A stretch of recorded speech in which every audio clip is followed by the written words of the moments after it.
பரிசுத்த நாமத்துக்கு மகிமை உண்டாவதாக. Glory be to the holy name of the Lord. கர்த்தருடைய பவித்திர நாமಕ್ಕೆ மகிமையாகவே. இந்த இரண்டாம் நாள் மாலையிலேயும் தேவ சமூகத்திலே கூடி வந்திருக்கிற உங்கள் எல்லாரையும் ஆண்டவராகிய இயேசு கிறிஸ்துவின் இனிய நாமத்தினாலே நாங்கள் வாழ்த்துகிறோம். And we greet you who have gathered at the second evening of the series of convention meetings in the presence of God. ಈ ಎರಡನೇ ದಿವಸದ ಕೂಟಕ್ಕೆ ಆಗಮಿಸಿದ ನಿಮ್ಮೆಲ್ಲರನ್ನು ಸಹ ಕ್ರಿಸ್ತ ಯೇಸುವಿನಲ್ಲಿ ನಾವು ನಿಮ್ಮನ್ನು ಸ್ವಾಗತಿಸುತ್ತೇವೆ. இந்த மாலையிலே நம்முடைய தியானத்துக்காக வேதாகமத்தை திறந்து சங்கீதம் 19:7 நாம் வாசிப்போம். Let us open our Bible for this evening meditation. Let us turn to Psalms 19 and verse 7. ಈ ಸಂಜೆಯಲ್ಲಿ ನಮ್ಮ ಧ್ಯಾನಕ್ಕಾಗಿ ನಮ್ಮ ಸತ್ಯವೇದವನ್ನು ತೆರೆದು 19ನೇ ಕೀರ್ತನೆಗಳನ್ನು ನಾವು ಓದೋಣ. கர்த்தருடைய வேதம் குறைவற்றதும் ஆத்துமாவை உயிர்ப்பிக்கிறதுமாயிருக்கிறது. கர்த்தருடைய சாட்சி சத்தியமும் பேதையை ಜ್ಞಾನಿಯಾக்குகிறதுமாயிருக்கிறது. ಯೆಹೋವನ ಧರ್ಮಶಾಸ್ತ್ರವು ಲೋಪವಿಲ್ಲದ್ದು, ಅದು ಪ್ರಾಣವನ್ನು ಉಜ್ಜೀವಿಸ ಮಾಡುವಂತದ್ದು. ಯೆಹೋವನ ಕಟ್ಟಳೆ ನಂಬಿಕೆಗೆ ಯೋಗ್ಯವಾದದ್ದು, ಬುದ್ಧಿಹೀನರಿಗೆ ವಿವೇಕಪ್ರದವಾಗಿದೆ. The law of the Lord is perfect, converting the soul. The testimony of the Lord is sure, making wise the simple. கர்த்தருடைய வேதம் அல்லது கர்த்தருடைய வார்த்தை என்ற கருத்தின் அடிப்படையிலே கர்த்தருடைய ஆலோசனைகளோடு நான் பகிர்ந்து கொள்ள விரும்புகிறேன். And I want to share the counsel of God with you under the caption, the law of the Lord or the word of God. ಯೆಹೋವನ ಧರ್ಮಶಾಸ್ತ್ರ ಅಥವಾ ಯೆಹೋವನ ವಾಕ್ಯ ಎಂಬಂತ ಅವನ ತಲೆ ಬರಹದೊಂದಿಗೆ இந்த ವಾಕ್ಯವನ್ನು ನಿಮ್ಮಲ್ಲಿ ಹಂಚಿಕೊಳ್ಳಲಿಕ್ಕೆ ನಾನು ಇಷ್ಟಪಡುತ್ತೇನೆ. கர்த்தருடைய வேதம் குறைவற்றதும் ஆத்துமாவை உயிர்ப்பிக்கிறதுமாக இருக்கிறது. The law of the Lord is perfect, restoring the soul. சாட்சி சத்தியமும் பேதையை ஞானியாக்குகிறதுமாக இருக்கிறது. And testimony of the Lord is sure, making wise the simple. ಯೆಹೋವನ ಕಟ್ಟಳೆ ನಂಬಿಕೆಗೆ ಯೋಗ್ಯವಾದದ್ದು, ಬುದ್ಧಿಹೀನರಿಗೆ ವಿವೇಕ ಪ್ರವಾದನೆಯಾಗಿದೆ. கர்த்தருடைய சொற்கள் மண் குகையில் 7 தரம் உருக்கி புடமிடப்பட்ட வெள்ளி கொப்பான சுத்த சொற்களாக இருக்கிறது. And the word of the Lord is like pure silver which is refined 7 times in the furnace. ಯೆಹೋವನ ವಾಕ್ಯವಾದು ಅದು ಅಪರಂಜಾಗಿ ಕಾಣப்படுತ್ತದೆ. 7 ಸಾರಿ ಚೊಕ್ಕವಾಗಿ ಅದು ಪುಟ ಇಡಲ್ಪಟ್ಟಂತ ಬೆಳ್ಳಿಯಾಗಿ ಕಾಣப்படுತ್ತದೆ. வேத வாக்கியங்கள் எல்லாம் தேவ ஆவியினால் அருளப்பட்டிருக்கிறது. And all scripture is given by the Spirit of God. ಎಲ್ಲ ದೇವರ ವಾಕ್ಯಗಳು ಸಹ ಆತ್ಮನಿಂದ ಪ್ರೇರೇಪಿಸಲ್ಪಟ್ಟು ಕೊಡಲ್ಪಟ್ಟಿವೆ. தீர்க்க தரிசனமானது ஒரு காலம் மனுஷனுடைய சித்தத்தினால் உண்டாகவில்லை. And no prophetical utterance has ever been told by the will of man. ಪ್ರವಾದನೆ ವಾಕ್ಯಗಳು ಮನುಷ್ಯನ ಚಿತ್ತಕ್ಕನುಸಾರವಾಗಿ ಪ್ರಕಟಿಸಲ್ಪಟ್ಟಂತವುಗಳಲ್ಲ. When St. Peter speaks about the word of God, he mentions it to be an incorruptible seed which abideth forever. ಸಂತ ಪೇತ್ರನು ದೇವರ ವಾಕ್ಯನ ಕುರಿತಾಗಿ ಮಾತಾಡುವಾಗ ಅದು ಎಂದೆಂದು ನಿಲ್ಲುವಂತ ಸಜೀವಂತ ವಾಕ್ಯವಾಗಿ ಕಾಣಬರುತ್ತದೆ ಎಂಬುದಾಗಿ ಹೇಳುತ್ತಾರೆ.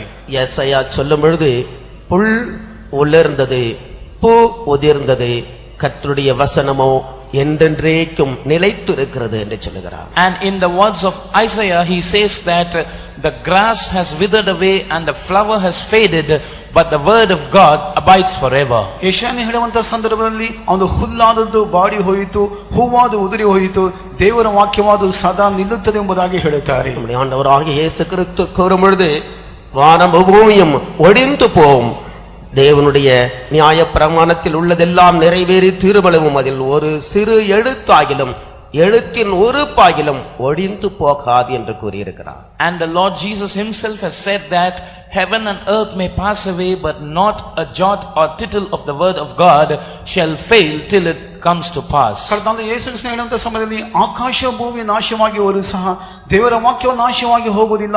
ಒಂದು ಸೊನ್ನೆಯಾದರೂ ಒಂದು ಗುಡಸಾದರೂ ಸಹ ಅದರಲ್ಲಿ ನಾಶವಾಗಿ ಹೋಗುವುದಿಲ್ಲ ಎಂಬುದಾಗಿ ಹೇಳುತ್ತಾರೆ. அருமையானவர்களே, தேவனுடைய வார்த்தை ஒவ்வொன்றும் ஜீவன் உள்ளவைகளாக இருக்கிறது. Dearly beloved, every word of God has life in it. ಪ್ರೇರೆ, ದೇವರ ವಾಕ್ಯದಲ್ಲಿ ಸದಾ ಜೀವವುಳ್ಳಂತ ವಾಕ್ಯಗಳಾಗಿವೆ. தேவனுடைய வார்த்தைகள் சிருஷ்டிப்பின் வல்லமை நிறைந்தவைகளாக இருக்கிறது. And the words of God contain the power of creation. ದೇವರ ವಾಕ್ಯಗಳು ಸೃಷ್ಟಿಸುವಂತ ಒಂದು ಶಕ್ತಿಶಾಲಿಗಳಾಗಿ ಕಾಣಬರುತ್ತವೆ. தேவனும் கூட இல்லாதவைகளை இருக்கிறவைகளைப் போல அழைக்கக்கூடிய தேவனாகவே இருக்கிறார். And the God is also a God who calls those things which are not as though that they were. ದೇವರು ಸಹ ಇಲ್ಲದೆ ಇರುವಂತ ಕಾರ್ಯಗಳನ್ನು ಇರುವ ಹಾಗೆ ಕರೆಯುವಂತ ದೇವರಾಗಿ ಕಾಣಬಿಡುತ್ತಾರೆ. தேவன் தமது வார்த்தையால் வானங்களை உண்டாக்கினார். And the Lord created the heavens by his word. ದೇವರು ತಮ್ಮ ವಾಕ್ಯದ ಮೂಲಕವಾಗಿ ಆಕಾಶಗಳನ್ನು ಉಂಟು ಮಾಡಿದನು. அவருடைய வாயின் சுவாசத்தினால் அவைகளுடைய சர்வ சேனைகளையும் அவர் சிருஷ்டித்தார். And by the breath of his mouth he created all the hosts thereof. ತನ್ನ ಬಾಯಿ ಉಸಿರಿನ ಮೂಲಕವಾಗಿ ಸಕಲವಿಧ ಸೈನ್ಯಗಳನ್ನು ಉಂಟು ಮಾಡಿದರು. எபிரேயர் 1:3 நாம் வாசிக்கிறோம். And when we read from Hebrews chapter 1 and verse 3, ಇಬ್ರಿಯರಿಗೆ ಬರೆದ ಗ್ರಂಥ 1ನೇ ಅಧ್ಯಾಯ 3ನೇ ವಾಕ್ಯದಲ್ಲಿ ಓದುತ್ತೇವೆ. தேவன் சர்வத்தையும் தம்முடைய வசனத்தினாலே சிருஷ்டித்தார். and the Lord created everything by his word. ದೇವರು ಎಲ್ಲವನ್ನೂ ಸಹ ತಮ್ಮ ವಾಕ್ಯದ ಮೂಲಕವಾಗಿ ಉಂಟು ಮಾಡಿದನು. தம்முடைய வார்த்தையினாலே எல்லாவற்றையும் அவர் சிருஷ்டித்து அதே வார்த்தையினாலே எல்லாம் நிலைத்திருக்கும்படியாக அவர் தாங்கிக் கொண்டிருக்கிறார். And the Lord not only created everything by his word, but is also upholding every creation by his word so that they will abide.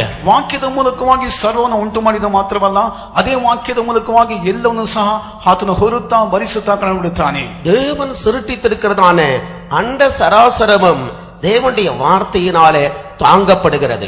And the whole universe which God has created is being upheld by the word of God. ಇಡೀ ಜಗತ್ತಾದದ್ದು ದೇವರ ವಾಕ್ಯದ ಮೂಲಕವಾಗಿ ಅದು ಹೊರುತ್ತಾ ಬರುತ್ತಿದೆ. ஆம், அவர் சொல்ல ஆகும், அவர் கட்டளையிட நிற்கும். He spake and it was done, he commanded and it went forth. ಆತ ಆಜ್ಞಾಪಿಸುತ್ತದೆ, ಸಮಸ್ತ ಉಂಟಾಗುತ್ತದೆ, ಆತನು ಹೇಳಿದ ಹಾಗೆ ನಡೆಯುತ್ತದೆ. தேவன் தமது சகல பிரஸ்தாபத்தை பார்க்கலும் தம்முடைய வார்த்தையை தான் அதிகமாக அவர் மகிமைப்படுத்தி இருக்கிறார். And the Lord has glorified his word above all his manifestation. ದೇವರ ವಾಕ್ಯವಾದದ್ದು ಎಲ್ಲದಕ್ಕಿಂತ ಮಿಗಿಲಾಗಿ ಅದು ಪ್ರಭಾವ ಹೊಂದಿದಂತ ವಾಕ್ಯಗಳಾಗಿ ಕಾಣಬಿಡುತ್ತವೆ. அவர் எகிப்திலே அற்புதங்களை செய்தார். And he performed wonders in Egypt. ಆತನು ಐಗುಪ್ತ ದೇಶದಲ್ಲಿ ಅದ್ಭುತಗಳನ್ನು ಮಾಡಿದನು. அவருடைய வார்த்தைகளை எதிர்ப்பாரில்லை. And there was no one to confront his word. ಆತ ವಾಕ್ಯಗಳನ್ನು ಯಾರು ಸಹ ಎದುರಿಸಲಿಕ್ಕೆ ಸಾಧ್ಯವಾಗಲಿಲ್ಲ.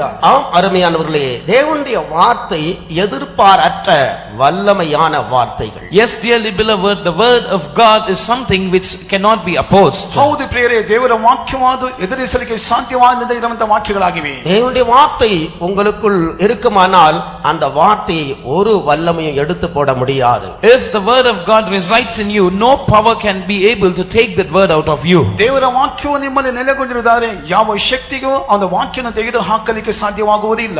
தேவன் என்ன நோக்கத்தோடு தம்முடைய வார்த்தையை உங்களுக்கு கொடுக்கிறாரோ அந்த நோக்கத்தை அந்த வார்த்தை நிறைவேற்றியே திரும்பக்கூடியதாக இருக்கிறது. The word of God is able to fulfill that specific purpose with which he sends his word to you. ಯಾವ ಉದ್ದೇಶಕ್ಕಾಗಿ ದೇವರು ವಾಕ್ಯಗಳನ್ನು ಕಳುಹಿಸುತ್ತಾರೋ ಖಂಡಿತವಾಗಿ ಅವನ ಉದ್ದೇಶವನ್ನು ಅದು ವಾಕ್ಯಗಳು ನೆರವೇರಿಸಿ ತೀರಿಸುತ್ತವೆ. நீங்கள் பலவிதமான பாரங்களோடு கவலைகளோடு தேவ சமூகத்திலே வந்திருக்கலாம். You might have come here to the presence of God with various cares and burdens. ನೀವು ನಾನಾ ರೀತಿಯಾದ ಚಿಂತಾ ಭಾರಗಳೊಂದಿಗೆ ಕರ್ತನ ಸನ್ನಿಧಿಯಲ್ಲಿ ಬಂದಿರಬಹುದು. அண்ட சராசரத்தையும் தேவனுடைய வார்த்தை தாங்குமானால் உங்களையும் உங்களுடைய பாரங்கள் கவலைகளையும் தேவனுடைய வார்த்தை தாங்குவது எவ்வளவு எளிதானதா இருக்கிறது. And if the word of God can be able to uphold the entire universe, how much more can it bear your cares and burdens? ಇಡೀ ಜಗತ್ತನ್ನೇ ದೇವರ ವಾಕ್ಯವನ್ನು ಹೊರುವುದಾದರೆ ನಿಮ್ಮ ಚಿಂತಾಭಾರಗಳನ್ನು ದೇವರ ವಾಕ್ಯವು ಹೊರದೇ ಇರಲಿಕ್ಕೆ ಸಾಧ್ಯವಾಗುತ್ತದೋ? தேவன் உங்களுக்கு எதையாயிலும் செய்ய வேண்டும் என்று நீங்கள் எதிர்பார்ப்பீர்களானால், And if you expect God to do something for you, ದೇವರು ಏನಾದರೂ ನಿಮಗಾಗಿ ಮಾಡಬೇಕೆಂಬುದಾಗಿ ಎದುರು ನೋಡುವುದಾದರೆ அவர் அதை உங்களுக்காக செய்வதற்கு முன்னதாக தம்முடைய வார்த்தையை அவர் உங்களுக்கு கொடுக்க விரும்புகிறார். before he could actually perform that thing for you, he wants to give you his word. ನಿಮಗೆ ಏನಾದರೂ ಮಾಡೋದಕ್ಕೆ ಮುಂಚಿತವಾಗಿ ದೇವರು ತಮ್ಮ ವಾಕ್ಯವನ್ನು ನಿಮಗೆ ದಯಪಾಲಿಸಲಿಕ್ಕೆ ಇಷ್ಟಪಡುತ್ತಾನೆ. தேவன் உங்களுக்கு கொடுக்கிறதான வார்த்தையை உங்களால் விசுவாசிக்க கூடுமானால், And if you are able to believe the word of God that is being sent from God to you, ನಿಮಗೆ ಕೊಡುವಂತ ದೇವರ ವಾಕ್ಯವನ್ನು ನೀವು ನಂಬುವುದಾದರೆ நேற்று நீங்கள் கேட்டது போல அசாத்தியமான எந்த காரியமானாலும் அது சாத்தியமான காரியமாக மாறிவிடும். Like we heard yesterday, anything which is impossible will become possible. ನಿನ್ನೆ ನಾವು ಕೇಳಿದ ಹಾಗೆ ಅಸಾಧ್ಯವಾದ ಎಲ್ಲಾ ಕಾರ್ಯಗಳು ಸಹ ಅದು ದೇವರಿಗೆ ಸಾಧ್ಯವಾಗಿ ಮಾರ್ಪಡುತ್ತದೆ. ஆம், தேவன் தம்முடைய வார்த்தையை உறுதிப்படுத்துகிறதிலே அவர் மிகவும் உண்மையுள்ளவராக இருக்கிறார். And God is indeed very faithful in confirming His word. ದೇವರ ವಾಕ್ಯವನ್ನು ಸ್ಥಿರಪಡಿಸುವ ವಿಷಯದಲ್ಲಿ ಆತನು ಯಥಾರ್ಥನಾಗಿ ಕಾಣப்படுತ್ತಾನೆ. நீங்கள் எதை நம்புகிறீர்களோ அல்லது நம்பவில்லையோ தேவனுடைய வார்த்தையை நீங்கள் முழு இருதயத்தோடும் நம்பலாம். Whatever you may believe in and whatever you may not believe, you can surely trust the word of God. ಯಾವುದು ನಂಬುತ್ತೀರೋ ಯಾವುದು ನಂಬದೆ ಬಿಡುತ್ತೀರೋ ಅದು ದೇವರ ವಾಕ್ಯವನ್ನು ಸಂಪೂರ್ಣವಾಗಿ ನೀವು ನಂಬಬಹುದು. பொய் சொல்ல அவர் மனுஷன் அல்ல. He is not a man to lie. ಸುಳ್ಳನ್ನು ನುಡಿಯುವುದಕ್ಕೆ ಆತನು ಮನುಷ್ಯನಲ್ಲ. மனம் மாற அவர் மனுபுத்திரனும் அல்ல. Nor is he the son of man to change his mind. ಬದಲಾವಣೆ ಮಾರ್ಪಡಿಸಕ್ಕಾಗಿ ಆತನ ಮನುಷ್ಯನೂ ಅಲ್ಲ. அவர் எதை சொல்லுகிறாரோ அதை செய்யவர் வல்லவராக இருக்கிறார். Whatever he says, he is able to perform it. ಆತನು ಏನು ಹೇಳುತ್ತಾನೋ ಅದನ್ನು ಖಂಡಿತವಾಗಿ ಮಾಡುತ್ತಾನೆ. அதனால்தான் அவர் நமக்கு கொடுத்திருக்கிறதான வாக்குத்தத்தங்கள் எல்லாமே ஆம் என்றும் ஆமென் என்று எழுதப்பட்டிருக்கிறது. Which is why it is written that all his promises are yea and amen. ಆತನ ಮೇಲೆ ಕೊಡಲ್ಪಟ್ಟ ಎಲ್ಲ ವಾಗ್ದಾನಗಳು ಹೌದು ಎಂಬುದಾಗಿ ಆಮೆನ್ ಎಂಬುದಾಗಿ ಹೇಳப்படுತ್ತದೆ. கர்த்தருடைய வாக்குத்தத்தங்களை அவர் வாக்குத்தத்தங்களை கொடுக்கிற தேவன் மட்டுமல்ல, வாக்குத்தத்தத்தை நிறைவேற்றவர் வல்லமையுள்ள தேவனாக இருக்கிறார். Our God is not just a promise giver and he is well able to keep his promises. ಆತನು ವಾಗ್ದಾನಗಳನ್ನು ಕೊಡುವಂತ ದೇವರು ಮಾತ್ರವಲ್ಲ, ವಾಗ್ದಾನಗಳನ್ನು ನೆರವೇರಿಸುವಂತ ದೇವರಾಗಿದ್ದಾನೆ. முதலாவதாக இந்த தேவனுடைய வார்த்தையிலிருந்து நாம் பெற்றுக்கொள்ளக்கூடியதான மிகப்பெரிய ஆசீர்வாதம் அவர் மூலமாய் நமக்கு கொடுக்கப்பட்டிருக்கிற ரட்சிப்பாக இருக்கிறது. And the first great blessing that we are able to receive out of his word is the salvation that he gives us. ದೇವರ ವಾಕ್ಯದ ಮೂಲಕವಾಗಿ ನಾವು ಹೊಂದಿಕೊಳ್ಳುವಂತ ದೊಡ್ಡ ಆಶೀರ್ವಾದವಾದ ಅದು ರಕ್ಷಣೆಯಾಗಿ ಕಾಣப்படுತ್ತದೆ. நாம் வாசித்த அந்த வேத வசனத்திலே வேதம் குறைவற்றதும் ஆத்துமாவை உயிர்ப்பிக்கக்கூடியதுமாக இருக்கிறது என்று நாம் வாசித்து கேட்டோம். In our key verse we heard being read that the law of the Lord is perfect, converting or restoring the soul. ನಾವು ಈಗಾಗಲೇ ಓದಿದಂತ ದೇವರ ವಾಕ್ಯದಲ್ಲಿ ಯೆಹೋವನ ಧರ್ಮಶಾಸ್ತ್ರವು ಲೋಪವಿಲ್ಲದ್ದು ಅದು ಪ್ರಾಣವನ್ನು ಉಜ್ಜೀವಿಸ ಮಾಡುವಂತದ್ದು ಎಂಬುದಾಗಿ ಓದುತ್ತೇವೆ. வேதம் குறைவற்றதும் ஆத்துமாவை உயிர்ப்பிக்கக்கூடியதுமாக இருக்கிறது. The law of the Lord or the word of God is perfect, restoring or converting the soul. ಧರ್ಮಶಾಸ್ತ್ರವು ಲೋಪವಿಲ್ಲದ್ದು ಅದು ಪ್ರಾಣವನ್ನು ಉಜ್ಜೀವಿಸ ಮಾಡುವಂತದ್ದು ಆಗಿದೆ. தேவன் வேதத்தை மனுஷனுக்கு கொடுத்ததான ஒரு நோக்கத்தை இந்த வேத வசனம் நமக்கு தெளிவுபடுத்துகிறது. And this scripture clarifies to us one reason behind God giving his word to his people. ಮನುಷ್ಯರಿಗೆ ದೇವರು ಕೊಟ್ಟಂತ ವಾಕ್ಯದ ಒಂದು ಮುಖ್ಯ ಉದ್ದೇಶವನ್ನು ಇಲ್ಲಿ ನಾವು ನೋಡುತ್ತೇವೆ. அது என்ன? What is that? ಅದು ಏನು? மனுஷனுடைய ஆத்துமா உயிர்ப்பிக்கப்பட வேண்டும். The soul of man must be restored or it must be quickened. ಮನುಷ್ಯನ ಪ್ರಾಣವಾದ ಉಜ್ಜೀವಿಸಲ್ಪಡಬೇಕು. மனுஷனுடைய ஆத்துமா உயிர்ப்பிக்கப்பட வேண்டும். The soul of man must be quickened. ಮನುಷ್ಯನ ಪ್ರಾಣವಾದ ಉಜ್ಜೀವಿಸಲ್ಪಡಬೇಕು. அல்லது மனுஷனுடைய ஆத்துமா வாழ வேண்டும். Or in other words, the soul of man must live. ಅಥವಾ ಮನುಷ್ಯನ ಪ್ರಾಣವಾದ ಬದುಕಬೇಕು. ஒரு மனுஷனுடைய ஆத்துமா எவ்வளவாக வாழ்கிறதோ அவ்வளவாக அவனுடைய சரீர பிரகாரமான வாழ்க்கையிலும் எல்லாவற்றிலேயும் வாழ்ந்து மனுஷன் சுகமாயிருப்பான். And man can prosper in everything in his physical life to that extent to which his soul lives. ಮನುಷ್ಯನ ಪ್ರಾಣವಾದ ಯಾವ ರೀತಿ ಉಜ್ಜೀವಿಸಲ್ಪಡುತ್ತದೋ ಅಷ್ಟು ಹೆಚ್ಚಾಗಿ ತನ್ನ ದೇಹದಲ್ಲಿ ಸಹ ಉಜ್ಜೀವಿಸಲ್ಪಟ್ಟಂತ ಮಾನವನಾಗಿ ಕಾಣப்படுತ್ತಾನೆ. யோவான் பரிசுத்த யோவான் எழுதினதான 3ஆம் நிருபத்தின் 2ஆம் வசனத்திலே அப்படி நாம் படிக்கிறோம். And we read so in the third epistle written by John the Divine and verse 2. ಯೋಹಾನ ಬರೆದಂತ ಅವನ ಪತ್ರಿಕೆಯಲ್ಲಿ 1ನೇ ಅಧ್ಯಾಯದಲ್ಲಿ 3ನೇ ವಾಕ್ಯದಲ್ಲಿ ಈ ರೀತಿಯಾಗಿ ನೋಡುತ್ತೇವೆ. பிரியமானவனே, உன் ஆத்துமா வாழ்கிறது போல நீ எல்லாவற்றிலேயும் வாழ்ந்து சுகமாயிரு என்று நாம் வாசிக்கிறோம். And we read that, beloved, you may live and prosper even as thy soul prospereth. ನಿನ್ನ ಪ್ರಾಣವಾದ ಯಾವ ರೀತಿಯಾಗಿ ಉಜ್ಜೀವಿಸಲ್ಪಡುತ್ತದೋ ಅದೇ ರೀತಿಯಾಗಿ ಎಲ್ಲಾ ರೀತಿಯಲ್ಲಿ ಸಹ ನೀನು ಚೆನ್ನಾಗಿರಬೇಕೆಂಬುದಾಗಿ ದೇವರ ವಾಕ್ಯವು ಹೇಳುತ್ತದೆ. நீங்கள் சில வேளைகளிலே உலக பிரகாரமான வாழ்க்கையிலே வாழ்ந்து கெட்டு போனவர்களாக இருக்கக்கூடும். And perhaps in your worldly life you might have lived and be spoiled. ಕೆಲವೊಮ್ಮೆ ಲೌಕಿಕ ರೀತಿಯಂತ ಜೀವನ ಮಾಡಿ ನೀವು ಕೆಟ್ಟು ಹೋದವರಾಗಿ ಕಾಣಲ್ಪಡಬಹುದು. உங்களுடைய ஆசீர்வாதங்களை நீங்கள் இழந்தவர்களாக மிக தரித்திரத்திலேயும் கடன் பாரங்களிலேயும் கஷ்டங்களிலேயும் இருக்கக்கூடும். You might be living in poverty and in debts and in so many difficulties, having lost your wealth. ಬಡತನದಲ್ಲಿ ಸಾಲ ಬಾಧೆಗಳೊಂದಿಗೆ ಈ ರೀತಿಯಾಗಿ ನಾನಾ ರೀತಿಯಂತ ವ್ಯತ್ಯಗಳೊಂದಿಗೆ ನೀವು ಜೀವಿಸುತ್ತಾ ಇರಬಹುದು. ஒருவேளை உலக பிரகாரமான எல்லா ஆசீர்வாதங்களும் உங்களுக்கு உண்டாயிருந்தாலும் குடும்பத்திலே சமாதானத்தை நீங்கள் இழந்திருக்க கூடும். Or perhaps you might be having all the worldly blessings but be lacking in peace in your family. ಒಂದು ವೇಳೆ ಎಲ್ಲವೂ ಇದ್ರೂ ಸಹ ನಿಮ್ಮ ಕುಟುಂಬದಲ್ಲಿ ನೀವು ಸಮಾಧಾನವನ್ನು ಕಳಕೊಂಡಿರಬಹುದು. ஒருவேளை நீங்கள் சரீரத்திலே வியாதிப்பட்டு பலவீனப்பட்டு தீராத வியாதியினாலே சுக வாழ்வை நீங்கள் இழந்திருக்க கூடும்.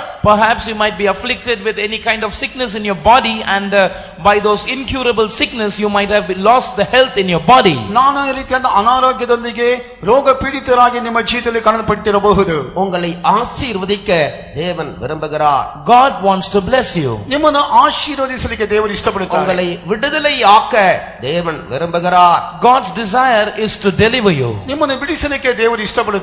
உங்களுடைய சுக வாழ்வு மீண்டுமாய் துளிர்க்கும்படியாக தேவன் விரும்புகிறார். And the Lord wants your prosperity to sprout up once again. ನಮ್ಮ ಸುಕ್ಷೇಮವಾದ ತಿರುಗಿ ಬರಲಿಕ್ಕೆ ಕರ್ತನು ಇಷ್ಟಪಡುತ್ತಾರೆ. உங்களுடைய இருள் சூழ்ந்த வாழ்க்கையிலே வெளிச்சத்தை கட்டளையிட தேவன் விரும்புகிறார். And the Lord wants to command light into your darkness engulfed life. ನಿಮ್ಮ ಅಂಧಕಾರದಂತ ಬಾಳನ್ನು ಬೆಳಗಿಸಲಿಕ್ಕೆ ಇಷ್ಟಪಡುತ್ತಾರೆ. அதற்காக அவர் உங்களை நேசித்து இப்படிப்பட்ட சுவிசேஷ கூட்டங்களுக்கு கொண்டு வந்திருக்கிறார். And for this cause the Lord, having loved you, has brought to this gospel meeting. ಆದ್ದರಿಂದ ನಿಮ್ಮನ್ನು ಪ್ರೀತಿಸಿ ಇಂಥ ರೀತಿಯ ಕೂಟಗಳಿಗೆ ಕರ್ತನು ಕರೆ ತಂದಿರುವರು. இங்கே கூடி வந்திருக்கிற ஒருவர் ஆகிலும் எதேச்சையாக இந்த கூட்டத்துக்கு வந்தோம் என்று நீங்கள் எண்ணக்கூடாது. And not one people gathered here must consider that you have come here accidentally. ಇಲ್ಲಿ ಬಂದವರು ಆಕಸ್ಮಿಕವಾಗಿ ನಾವು ಬಂದಿದ್ದೇವೆ ಎಂಬುದಾಗಿ ಯಾರು ಸಹ ನೆನೆಸಬೇಡಿರಿ. தேவன் உங்களோடு பேச விரும்புகிறார். God wants to speak to you. ದೇವರು ನಿಮ್ಮ ಸಂಗಡ ಮಾತನಾಡಲು ಇಷ್ಟಪಡುತ್ತಾರೆ. தேவன் தம்முடைய வார்த்தையை உங்களுக்கு கொடுத்து உங்களை ஆசீர்வதிக்க விரும்புகிறார். God wants to provide you with his word and bless you. ದೇವರು ತಮ್ಮ ವಾಕ್ಯವನ್ನು ಕೊಟ್ಟು ನಿಮ್ಮನ್ನು ಆಶೀರ್ವದಿಸಲಿಕ್ಕೆ ಇಷ್ಟಪಡುತ್ತಾರೆ. வேதாகமம் சொல்லுகிறது கர்த்தருடைய வசனத்தை கேட்பதே பாக்கியம் என்று சொல்லுகிறது. The scripture says that it is a blessed privilege to hear the word of God. ದೇವರ ವಾಕ್ಯವು ಹೇಳುತ್ತದೆ ದೇವರ ವಾಕ್ಯವನ್ನು ಕೇಳುವುದೇ ಭಾಗ್ಯಕರವಾಗಿದೆ ಎಂಬುದಾಗಿ. இந்த மாலையிலே ஆயிரக்கணக்கான லட்சக்கணக்கான ஜனங்கள் இந்த பட்டணத்தில் அங்கும் எங்கும் அலைந்து திரிந்து கொண்டிருக்கிற வேளையிலே தேவ சமூகத்துக்கு வந்து தேவனுடைய வசனத்தை கேட்கக்கூடியதான பாக்கியத்தை அவர் உங்களுக்கு கொடுத்திருக்கிறார். And God has granted you the privilege to come to the presence of God this evening and hear his word, while so many thousands and millions in the city are wandering about here and there. ಲಕ್ಷಾನುಗಟ್ಟಲೆ ಜನರು ಅಲ್ಲಿ ಇಲ್ಲಿ ಸುತ್ತಾಡುತ್ತಿರುವಂತಹ ಸಂದರ್ಭಗಳಲ್ಲಿ ದೇವರ ವಾಕ್ಯವನ್ನು ಕೇಳುವಂತಹ ದೊಡ್ಡ ಭಾಗ್ಯವನ್ನು ಕರ್ತನು ನಿಮಗೆ ಕೊಟ್ಟಿರುವರು. தேவன் தம்முடைய வார்த்தையை உங்களுக்கு கொடுப்பதனுடைய முக்கிய நோக்கம் உங்களுடைய ஆத்துமா உயிர்ப்பிக்கப்பட வேண்டும். And the prime reason behind God providing you with his word is that your soul must be quickened. ದೇವರ ವಾಕ್ಯ ಕೊಡಲ್ಪಟ್ಟ ಮುಖ್ಯವಾದ ಉದ್ದೇಶವಾದ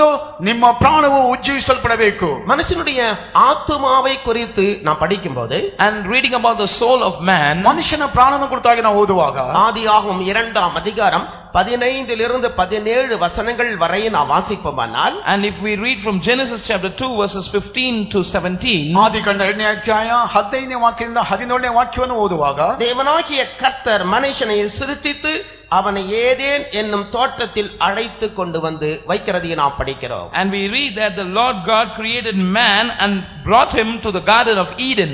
ದೇವರಾದ ಕರ್ತನ ಮನುಷ್ಯನ ಉಂಟು ಮಾಡಿ ಅವನು ಏದೇನ್ ತೋಟದಲ್ಲಿ ತಂದು ಇಡುವಂತ ಸಂದರ್ಭವನ್ನು ನಾವು ಓದುತ್ತೇವೆ. அந்த தோட்டத்தை பண்படுத்தவும் பாதுகாக்கும்படியாகவும் மனுஷனை அங்கே கர்த்தர் வைக்கிறார். And the Lord puts him in the garden of Eden in order to dress it and keep it. ಆ ತೋಟವನ್ನು ಸರಿ ಮಾಡುವುದಕ್ಕೂ ಅಲ್ಲಿ ಕಾವಲಾಗಿರುವುದಕ್ಕೂ ಅವನ ತಂದಲ್ಲಿಡುತ್ತಾರೆ. அங்கே மனுஷனுக்கு கர்த்தர் ஒரு கட்டளையை கொடுக்கிறார். And there the Lord is giving a commandment to man. ಅಲ್ಲಿ ಮನುಷ್ಯನಿಗೆ ಒಂದು ಆಜ್ಞೆಯನ್ನು ಕೊಡುತ್ತಾರೆ. நீ தோட்டத்தில் உள்ள சகல விருட்சத்தின் கனிகளையும் புசிக்கவே புசிக்கலாம். And you shall eat of every fruit of every tree in the garden. ತೋಟದಲ್ಲಿರುವಂತಹ ಹಣ್ಣುಗಳನ್ನು ಯಥೇಚ್ಛವಾಗಿ ನೀನು ತಿನ್ನಬಹುದು. ஆனாலும் நன்மை தீமை அறியத்தக்க விருட்சத்தின் கனியை நீ புசிக்கலாகாது என்று சொல்லுகிறார். The Lord says that but of the tree of the knowledge of good and evil thou shalt not eat of it. ಒಳ್ಳೆಯದರ ಕೆಟ್ಟದರ ಅರುಹನ್ನು ಹುಟ್ಟಿಸುವ ಮರದ ಹಣ್ಣನ್ನು ತಿನ್ನಬಾರದು ಎಂಬುದಾಗಿ நீ ಹೇಳಿದರು. அதை புசிக்கிற நாளிலே சாகவே சாவா என்று சொல்லுகிறார். For in the day that thou eatest thereof thou shalt surely die, says the Lord. ಇಂದ ದಿನವೇ ನೀ ಸತ್ತೇ ಹೋಗುವಿ ಎಂಬುದಾಗಿ ಹೇಳಿದ್ದಾರೆ. மனுஷனோ பிசாசினால் வஞ்சிக்கப்பட்டு போனான். But man ended up being deceived by Satan. ಮನುಷ್ಯನು ಸೈತನ ಮೂಲಕವಾಗಿ ವಂಚಿಸಲ್ಪಟ್ಟವನಾದನು. தேவனுடைய கட்டளையை அவன் மீறினான். And he transgressed the commandment of the Lord. ದೇವರ ಆಜ್ಞೆಯನ್ನು ಅವನು ಮಿತಿ ಮೀರಿದನು. புசிக்க கூடாது என்று விலக்கப்பட்டதான விருட்சத்தின் கனியை அவன் புசித்தான். And he ate of that forbidden fruit. ತಿನ್ನಬಾರದು ಎಂಬ ಹಣ್ಣನ್ನು ಅವನು ತಿಂದನು. அது நிமித்தமாக அவன் தேவனை விட்டு பிரிந்து போனான். And that resulted in his separation from God. ಅದರ ನಿಮಿತ್ತವಾಗಿ ದೇವರನ್ನು ಬಿಟ್ಟು ಅಗಲಿ ಹೋದನು. கர்த்தர் சொன்னது போல அவனுக்குள்ளே ஒரு மரணம் சம்பவித்தது. As God had spoken, there was a death in man. ಕರ್ತನು ಹೇಳಿದ ಹಾಗೆ ಅವನಲ್ಲಿ ಒಂದು ಮರಣವು ಸಂಭವಿಸಿತು. அவன் சரீரத்திலே உயிரோடு இருந்தான். He still continued to live in his physical body. ಅವನ ದೇಹದಲ್ಲಿ ಜೀವದೊಂದಿಗೆ ಕಾಣಲ್ಪಟ್ಟನು. அவன் ஆத்துமாவிலே செத்து போனான். But in his soul he was dead. ತನ್ನ ಪ್ರಾಣದಲ್ಲಿ ಸತ್ತು ಹೋದನು. ஆத்துமா தேவ உணர்வை இழந்து விட்டது. And his soul lost the sensitivity towards God. ತನ್ನ ಪ್ರಾಣದಲ್ಲಿ ದೇವರು ಕೊಡುವಂತ ಗ್ರಹಿಕೆಯನ್ನು ಕಳಕೊಂಡನು. தேவனை காணக்கூடிய கண்களை அவன் இழந்து விட்டான். And he lost his eyes which beheld God. ದೇವರನ್ನು ನೋಡಬೇಕಾಗಿರುವಂತ ನೇತ್ರಗಳನ್ನು ಕಳೆದುಕೊಂಡನು. பாவம் மனுஷனுடைய ஆத்துமாவை மரணத்துக்குள்ளாக்குகிறது. And sin leads the soul of a man to death. ಪಾಪವಾದ ಮನುಷ್ಯನ ಪ್ರಾಣವನ್ನು ಅದು ಮರಣಕ್ಕೆ ತಕ್ಕಂತೆ ಸಂಭವಿಸುತ್ತದೆ. பாவம் செய்கிற ஆத்துமாவே சாகும் என்று நாம் படிக்கிறோம். And we read that the soul that sinneth, it shall surely die. ಪಾಪ ಮಾಡುವಂತ ಆತ್ಮವಾದ ಸಾಯುತ್ತದೆ ಎಂಬುದಾಗಿ ನೋಡುತ್ತೇವೆ. அக்கிரமங்களினாலும் பாவங்களினாலும் மனுஷனுடைய ஆத்துமா செத்து போகிறது. And by sins and iniquities the soul of man dies. ಅಪರಾಧಗಳಿಂದ ಪಾಪಗಳಿಂದ ಒಬ್ಬ ಮನುಷ್ಯನ ಆತ್ಮವಾದ ಸಾಯುತ್ತದೆ. செப்பனியா புஸ்தகம் முதலாம் அதிகாரம் 17ஆம் வசனத்தை நாம் வாசிக்கும் போது, When we read from the book of Zephaniah chapter 1 and verse 17, ಜೆಫನ್ಯ 1ನೇ ಅಧ್ಯಾಯ 17ನೇ ವಾಕ್ಯವನ್ನು ಓದುವಾಗ, மனுஷர் கர்த்தருக்கு விரோதமாய் பாவம் செய்தபடியால், and because men sinned against the Lord, ಮನುಷ್ಯನು ಕರ್ತನಿಗೆ ವಿರೋಧವಾಗಿ ಪಾಪ ಮಾಡಿದ್ದರಿಂದ அவர்கள் குருடரை போல நடக்கும்படி வருத்தப்படுத்துவேன் என்று கர்த்தருடைய வசனத்திலே அவர் கூறுகிறார். the Lord says in his word that I will afflict them so that they might walk as blind men. ಅವರು ಕುರುಡನ ಹಾಗೆ ನಡೆಯುವಂತೆ ಅವರನ್ನು ಹಿಂಸೆ ಪಡಿಸುತ್ತೆ ಎಂಬುದಾಗಿ ಕರ್ತನ ವಾಕ್ಯವು ಹೇಳುತ್ತದೆ. பாவம் செய்கிறதான மனுஷனுக்கு சரீரத்திலே கண் இருந்தாலும் தேவனை காணக்கூடிய கண்ணை அவன் இழந்து விட்டான்.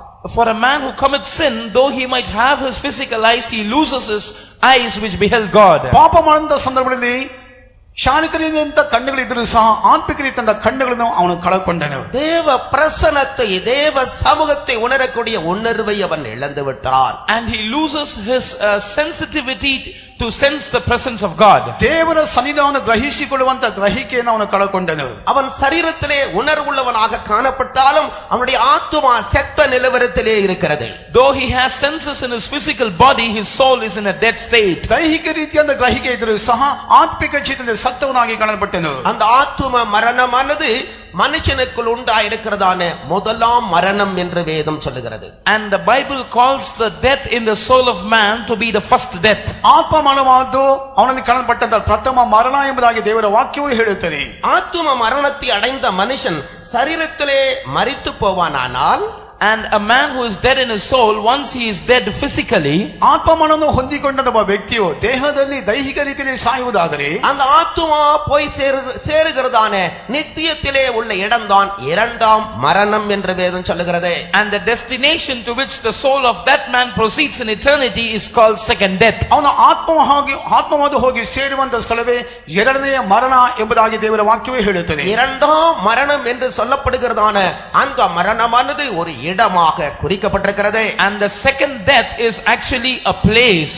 ಎರಡನೇ ಸ್ಥಳ ಮರಣವಾದ ಅದೊಂದು ಸ್ಥಳವಾಗಿ ಕಾಣಬರುತ್ತದೆ. அங்கே அக்கினியும் கந்தகமும் எரிந்து கொண்டிருக்கிறது என்று வேதம் சொல்லுகிறது. And there fire and brimstone is burning, says the word of God. ಬೆಂಕಿಯು ಗಂಧಕವು ಉರಿಯುತ್ತಿರುತ್ತದೆ ಎಂಬುದಾಗಿ ಸತ್ಯವೇದವು ನುಡಿಯುತ್ತದೆ. அது நரக அக்கினியாக, அவியாத அக்கினியாக சொல்லப்பட்டிருக்கிறது. And it is said as the hell fire which is unquenchable. ಅದು ತೀರದೇ ಇರುವಂತ ಬೆಂಕಿ ಎಂಬುದಾಗಿ ಹೇಳಲ್ಪಡುತ್ತದೆ. அங்கே போகிறவர்களுக்கு புழுக்கள் படுக்கையாகவும் பூச்சிகள் போர்வையாகவும் இருக்கிறது என்று ஏசாயா தீர்க்க தரிசனத்திலே நாம் படிக்கிறோம். And in the prophetical book of Isaiah we read that for such people who happen to go there, worms become their bed and insects are their blanket. ಅಲ್ಲಿ ಹೋಗುವವರಿಗೆ ಆ ಒಂದು ಅಲ್ಲಿ ಕಾಣಬರುವಂತ ಕಾರ್ಯವಾದ ಯೆಶಾಯನು ಹೇಳುತ್ತಾನೆ, ಅವರಿಗೆ ಹುಳುಗಳು ಹಾಸಿಗೆಯಾಗಿ ಕಾಣಬರುತ್ತದೆ ಎಂಬುದಾಗಿ ಹೇಳುತ್ತಾನೆ. ஆத்துமாவிலே செத்து போனதான மனுஷன் ஆத்துமா உயிர்ப்பிக்கப்படாமலேயே சரீரத்திலே செத்து போவானானால் அந்த மனுஷன் போகிறதான் இடம்தான் இந்த இரண்டாம் மரணமாகிய கொடிய வேதனையுள்ள இடம். And a man who is dead in his soul, if he dies physically also without his soul being quickened, this second death is the place that is his destination. ಆತ್ಮದಲ್ಲಿ ಉಜ್ಜೀವಿಸಲ್ಪಡುವಂತೆ ಸಾಯುವಂತ ಒಂದು ವ್ಯಕ್ತಿ ಆದವನು ಆ ನರಕ ವೇದನೆ ಅನುಭವಿಸುತ್ತಾನೆ. ಅಲ್ಲಿ ಬಹಳ ಹಿಂಸೆಯು ಕಾಣಬರುತ್ತದೆ. பூமியிலே பிறந்திருக்கிற மனுஷனாய் பிறந்திருக்கிற ஒருவனாகிலும் ஒரு ஆத்துமாவாகிலும் அந்த கொடிய இடத்துக்கு போவதை தேவன் விரும்பவில்லை. And God does not want any single person born on this earth ever to go to that terrible place. ಈ ಭೂಲೋಕದಲ್ಲಿ ಹುಟ್ಟಿದಂತ ಒಬ್ಬ ಮನುಷ್ಯನಾದರೂ ಸಹ ಒಂದು ಕಠಿಣವಾದ ಸ್ಥಳಕ್ಕೆ ಹೋಗಲಿಕ್ಕೆ ಕಷ್ಟ ಇಷ್ಟಪಡುವುದಿಲ್ಲ. ஏனென்றால் மனுஷன் ஒரு சாதாரண சிருஷ்டி அல்ல. தேவன் தம்முடைய வார்த்தையினால் எல்லாவற்றையும் உண்டாக்கினாரே, அதுபோல ஒரு வார்த்தையினால் உண்டாக்கப்பட்ட ஒரு சிருஷ்டி அல்ல. Because man is not an ordinary creation, he was not created like any other creation. ದೇವರ ಮಾತಿನ ಮೂಲಕ ಉಂಟು ಮಾಡಲ್ಪಟ್ಟಂತ ಯಾವ ರೀತಿಯ ಸೃಷ್ಟಿ ಅಲ್ಲ ಈ ಒಂದು ಮಾನವನು. தேவன் மனுஷனை மண்ணினாலே தம்முடைய சொந்த கைகளால் சிருஷ்டித்து தம்முடைய ஜீவ சுவாசத்தை அவன் ஆசியிலே ஊதினார். And God created man out of the dust of the earth by his own hands and breathed his breath into his nostrils. ತನ್ನ ಸ್ವಂತ ಕೈಗಳಿಂದ ಮಣ್ಣಿನಿಂದ ಮನುಷ್ಯನ ಉತ್ಪತ್ತಿ ಮಾಡಿ ಅವನ ಮೂಗಿನಲ್ಲಿ ದೇವರ ಶ್ವಾಸವನ್ನು ಊದಿದರು. அவன் ஜீவாத்துமாவானான். And man became a living soul. ಅವನು ಬದುಕುವ ಪ್ರಾಣಿಯಾಗಿ ಮಾರ್ಪಟ್ಟನು. தேவனுடைய ஜீவனின் அம்சம் மனுஷனுக்குள் இருக்கிறது. And the aspect of God's life is found in man. ದೇವರ ಒಂದು ಅಂಶವಾದ ಜೀವದ ಅಂಶವಾದ ಮನುಷ್ಯನಲ್ಲಿ ಕಾಣಬರುತ್ತದೆ. ஆதி மனுஷன் தேவனுடைய மகன் என்று சொல்லப்பட்டிருக்கிறார். And the early man is called as the son of God. ಆದಿ ಮನುಷ್ಯನು ದೇವರ ಮನುಷ್ಯನು ಎಂಬುದಾಗಿ ಮಗನು ಎಂಬುದಾಗಿ ಕರೆಯಲ್ಪಡುತ್ತಾನೆ. எந்த வல்லமையான பராக்கிரமமுள்ள தூதர்களை கூட தேவன் அந்த இடத்திலே வைக்கவில்லை. And God did not place in such a high and lofty position even the mighty angels. ಯಾವ ಪರಾಕ್ರಮಿಗಳಂತ ಅವನು ದೂತರು ಸಹ ಅವನು ಮೇಲಾಂಗ ಸ್ಥಳದಲ್ಲಿ ಕರ್ತನ ಇಡಲಿಲ್ಲ. தேவன் மனுஷனை தன்னுடைய சொந்த மகனாக நேசித்தார். And God loved man as his own son. ದೇವರ ಮನುಷ್ಯನು ತನ್ನ ಸ್ವಂತ ಮಗನಾಗಿ ಪ್ರೀತಿಸಿದರು. அவனுக்காகவே அவர் யாவையும் அவர் சிருஷ்டித்தார். And he created every other creation for the sake of this man. ಅವನಿಗಾಗಿ ಎಲ್ಲಾ ಸೃಷ್ಟಿಯನ್ನು ಉಂಟು ಮಾಡಿದರು. என்றென்றைக்கும் அவன் அவரோடு கூட இருக்க வேண்டும் என்று அவர் விரும்பினார். And God's desire was that man should continue to live with him forever and ever. ನಿರಂತರವಾಗಿ ದೇವರ ಸಂಗಡ ಇರಬೇಕೆಂಬುದಾಗಿ ಕರ್ತನ ಇಷ್ಟಪಟ್ಟರು. மனுஷனை பற்றிய தேவ நோக்கம் அநாதியானதா இருக்கிறது. And man's the purpose of God concerning man is eternal. ಮನುಷ್ಯನ ಕುರಿತಾದ ದೇವರ ಉದ್ದೇಶವಾದ ಶಾಶ್ವತವಾಗಿತ್ತು. ஆனபடினால் ஒரு ஆத்துமாவும் அந்த நித்திய அழிவுக்கு நித்திய நாசத்துக்கு அந்த நரக அக்கினிக்கு போவதை தேவன் விரும்பவில்லை. Therefore it is not God's desire that any soul should go into that eternal hellfire, into that eternal destruction. ನಿತ್ಯ ಬೆಂಕಿಗೆ ಹೋಗುವುದನ್ನು ದೇವರು ಮನುಷ್ಯನ ಕುರಿತಾಗಿ ಇಷ್ಟಪಡುವುದೇ ಇಲ್ಲ. அதற்காக தேவன் என்ன செய்தார்? And what did God do for that? ಅದಕ್ಕಾಗಿ ದೇವರು ಏನು ಮಾಡಿದರು? அவர் தம்முடைய அன்பை மனுஷனுக்கு வெளிப்படுத்தினார். He revealed his love for man. ತಮ್ಮ ಪ್ರೀತಿಯನ್ನು ಮನುಷ್ಯನಿಗೆ அந்த ಪ್ರಕಟಿಸಿದರು. அன்பை தான் கல்வாரியிலே நாம் பார்க்கிறோம். And we are able to behold that love on the cross of Calvary. ಅವನ ಪ್ರೀತಿಯನ್ನೇ ನಾವು ಕಲ್ವಾರಿಯಲ್ಲಿ ನೋಡುತ್ತೇವೆ. தேவன் தம்முடைய ஒரே பேரான குமாரனையே உலகுக்காக அவர் கொடுத்தார். And God the Father gave his only begotten son for the sake of this world. ತಂದೆಯಾದ ದೇವರು ತನ್ನ ಒಬ್ಬನೇ ಮಗನನ್ನು ಇಹಲೋಕಕ್ಕಾಗಿ ಕಳುಹಿಸಿಕೊಟ್ಟರು. நீங்களும் நானும் கெட்டு போகாதபடி நித்திய அழிவுக்கு போகாதபடி தேவன் நம்மில் அன்பு கூர்ந்தார். God loved us so that you and I might not perish, might not end up in that everlasting destruction. ನಾನಾದರೂ ನೀವಾದರೂ ಸಹ ಶಾಶ್ವತವಾದ ಒಂದು ಬೆಂಕಿಗೆ ಹೋಗಬೇಕೆಂಬುದಾಗಿ ಕರ್ತನ ನಮ್ಮನ್ನು ಕರೆಯಲಿಲ್ಲ. யோவான் சுவிசேஷம் 3ஆம் அதிகாரம் 16ஆம் வசனம் நாம் யாவரும் அறிந்திருக்கிற வசனமாக இருக்கிறது. And all of us are well aware of the verse in John chapter 3 and verse 16. ಯೋಹಾನ ಬರೆದ ಸುವಾರ್ತೆ 3ನೇ ಅಧ್ಯಾಯ 14ನೇ ವಾಕ್ಯವಾದು ನಮಗೆಲ್ಲರಿಗೂ ತಿಳಿದಿರುವಂತ ವಾಕ್ಯವಾಗಿದೆ. வேதாகமத்தின் தங்க வாக்கியம் என்று அழைக்கப்படுகிற அருமையான வசனம் அதுவாக இருக்கிறது. And that is a very beautiful verse which is referred to as the golden verse in the Bible. ದೇವರ ವಾಕ್ಯದ ಬಂಗಾರದ ವಾಕ್ಯ ಎಂಬುದಾಗಿ ಕರೆಯಲ್ಪಡುವಂತ ಸುಂದರವಾದ ವಾಕ್ಯವಾಗಿ ಕಾಣಬರುತ್ತದೆ. தேவன் தமது ஒரே பேரான குமாரனை விசுவாசிக்கிறவன் எவனோ அவன் கெட்டு போகாமல் நித்திய ஜீவனை அடையும்படிக்கு அவரை தந்தருளி இவ்வளவாய் உலகத்தில் அன்பு கூர்ந்தார். For God so loved the world that he gave his only begotten son, that whosoever believeth in him should not perish but have eternal life. ದೇವರು ಲೋಕದ ಮೇಲೆ ಎಷ್ಟೋ ಪ್ರೀತಿಯನ್ನಿಟ್ಟು ತನ್ನ ಒಬ್ಬನೇ ಮಗನನ್ನು ಕೊಟ್ಟನು, ಆತನು ನಂಬುವ ಒಬ್ಬನಾದರೂ ನಾಶವಾಗದೆ ಎಲ್ಲರ ನಿತ್ಯ ಜೀವನ ಪಡೆಯಬೇಕೆಂಬುದಾಗಿ ಕೊಟ್ಟನು. ஆம், நம்முடைய ஆத்துமாவை உயிர்ப்பிப்பதற்காக, In order to quicken our soul, ನಮ್ಮ ಪ್ರಾಣವಾದ ಉಜ್ಜೀವಿಸಲ್ಪಡುವಂತೆ தேவன் நம்மை நேசித்தார். God loved us. ದೇವರು ನಮ್ಮನ್ನು ಪ್ರೀತಿಸಿದನು. நம்முடைய ஆத்துமாவை உயிர்ப்பிக்கும்படியாக, In order to quicken our soul, ನಮ್ಮ ಪ್ರಾಣವನ್ನು ಉಜ್ಜೀವಿಸುವಂತೆ அவருடைய வார்த்தையை அவர் நம்மத்திலே அனுப்பினார். he sent forth his word amongst us. ತಮ್ಮ ವಾಕ್ಯವನ್ನು ನಮ್ಮ ಮಧ್ಯದಲ್ಲಿ ಕಳುಹಿಸಿದನು. அதனால்தான் ஆண்டவராகிய இயேசுவை குறித்து வேதம் இப்படி சொல்லுகிறது. And that is why the Bible refers to the Lord Jesus Christ in this fashion. ಅದಕ್ಕಾಗಿ ದೇವರ ವಾಕ್ಯವು ಯೇಸುವಿನ ಕುರಿತಾಗಿ ಈ ರೀತಿಯಾಗಿ ಹೇಳುತ್ತದೆ. யோவான் சுவிசேஷம் 1 வசனத்தை நான் வாசிக்கும் போது, Reading from John's Gospel chapter 1 and verse 1. ಯೋಹಾನ ಬರೆದ ಸುವಾರ್ತೆ 1ನೇ ಅಧ್ಯಾಯ 1ನೇ ವಾಕ್ಯದಲ್ಲಿ ಓದುವಾಗ, ஆதியிலே வார்த்தை இருந்தது, In the beginning was the word, ಆದಿಯಲ್ಲಿ ವಾಕ್ಯವಿತ್ತು, அந்த வார்த்தை தேவனிடத்தில் இருந்தது, and the word was with God, ಆ ವಾಕ್ಯವು ದೇವರ ಬಳಿಯಲ್ಲಿತ್ತು, அந்த வார்த்தை தேவனாயிருந்தது. and the word was God. ಆ ವಾಕ್ಯವು ದೇವರಾಗಿತ್ತು. யோவான் சுவிசேஷம் 1 வசனத்தை நான் வாசிக்கும் போது, And continuing to read John's Gospel chapter 1 and verse 14. ಯೋಹಾನ ಬರೆದ ಸುವಾರ್ತೆ 1ನೇ ಅಧ್ಯಾಯ 14ನೇ ವಾಕ್ಯದಲ್ಲಿ ಓದುವಾಗ, அந்த வார்த்தை மாம்சமாகி என்று நான் படிக்கிறோம். We read that that word was made flesh.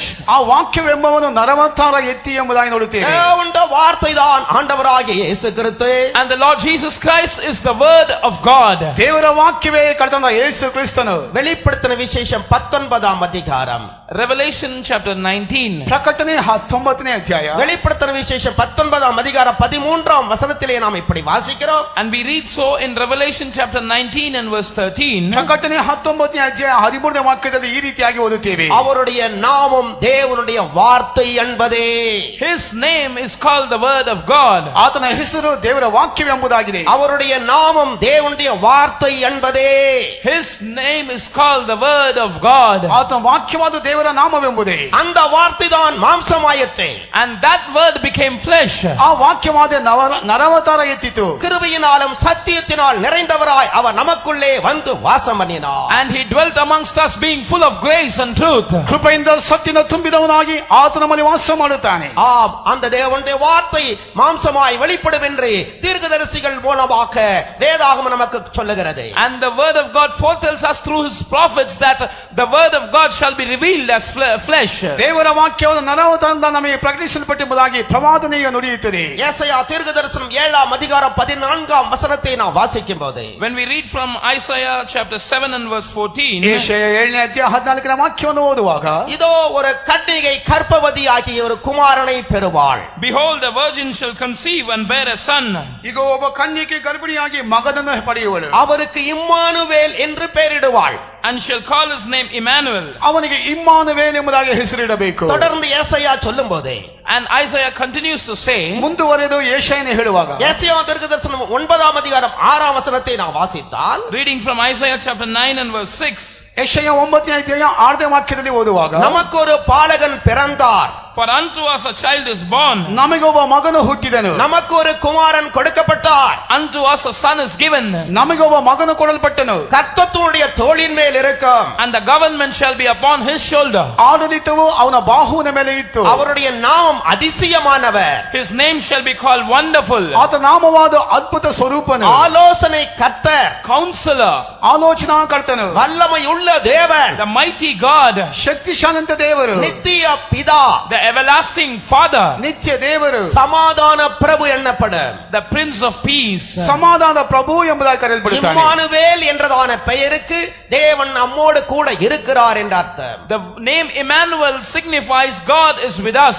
Immanuel ಎಂಬುದಾಗಿ ಹೇಳಿದರೆ ದೇವರು ನಮ್ಮ ಸಂಗಡ ಇದ್ದಾನೆ ಎಂಬುದಾಗಿ. இந்த வேத வாக்கியங்களின் நிறைவேறுதலாக தான் கன்னிகையின் வயிற்றில் கர்ப்பத்திலே ஆண்டவராகிய இயேசு கிறிஸ்து பிறந்தார். And Jesus was born in the womb of a virgin in the fulfillment of these words of God. ಈ ವಾಕ್ಯವು ನೆರವೇರುವುದಕ್ಕಾಗಿಯೇ ಕನ್ನಿಕೆಯ ಹೊಟ್ಟೆಯಲ್ಲಿ ಯೇಸು ಹುಟ್ಟಿದರು. அவர் தேவனுடைய ஆலோசனையின்படியாக ஆச்சரியமான நாமத்தோடு பிறந்தவர். And according to the counsel of God, he was born with a wonderful name. ದೇವರ ಆಲೋಚನೆಗನುಸಾರವಾಗಿ ಅದ್ಭುತವಾಗಿ ಜನಿಸಿದವನು. அவரிடத்திலே கன்னி மரியாளிடத்திலே பிறந்ததான அவர் பரிசுத்தம் உள்ளது என்று சொல்லப்பட்டார். And he was called the Holy One who was born out of Virgin Mary. ಮರಿಯಳಿಂದ ಹುಟ್ಟಿದಂತ ಅವನು ಯೇಸು ಪರಿಶುದ್ಧನು, ಪರಿಶುದ್ಧ ಎಂಬುದಾಗಿ ಕರೆಯಲ್ಪಡುತ್ತಾನೆ. அவர் பரிசுத்தர்.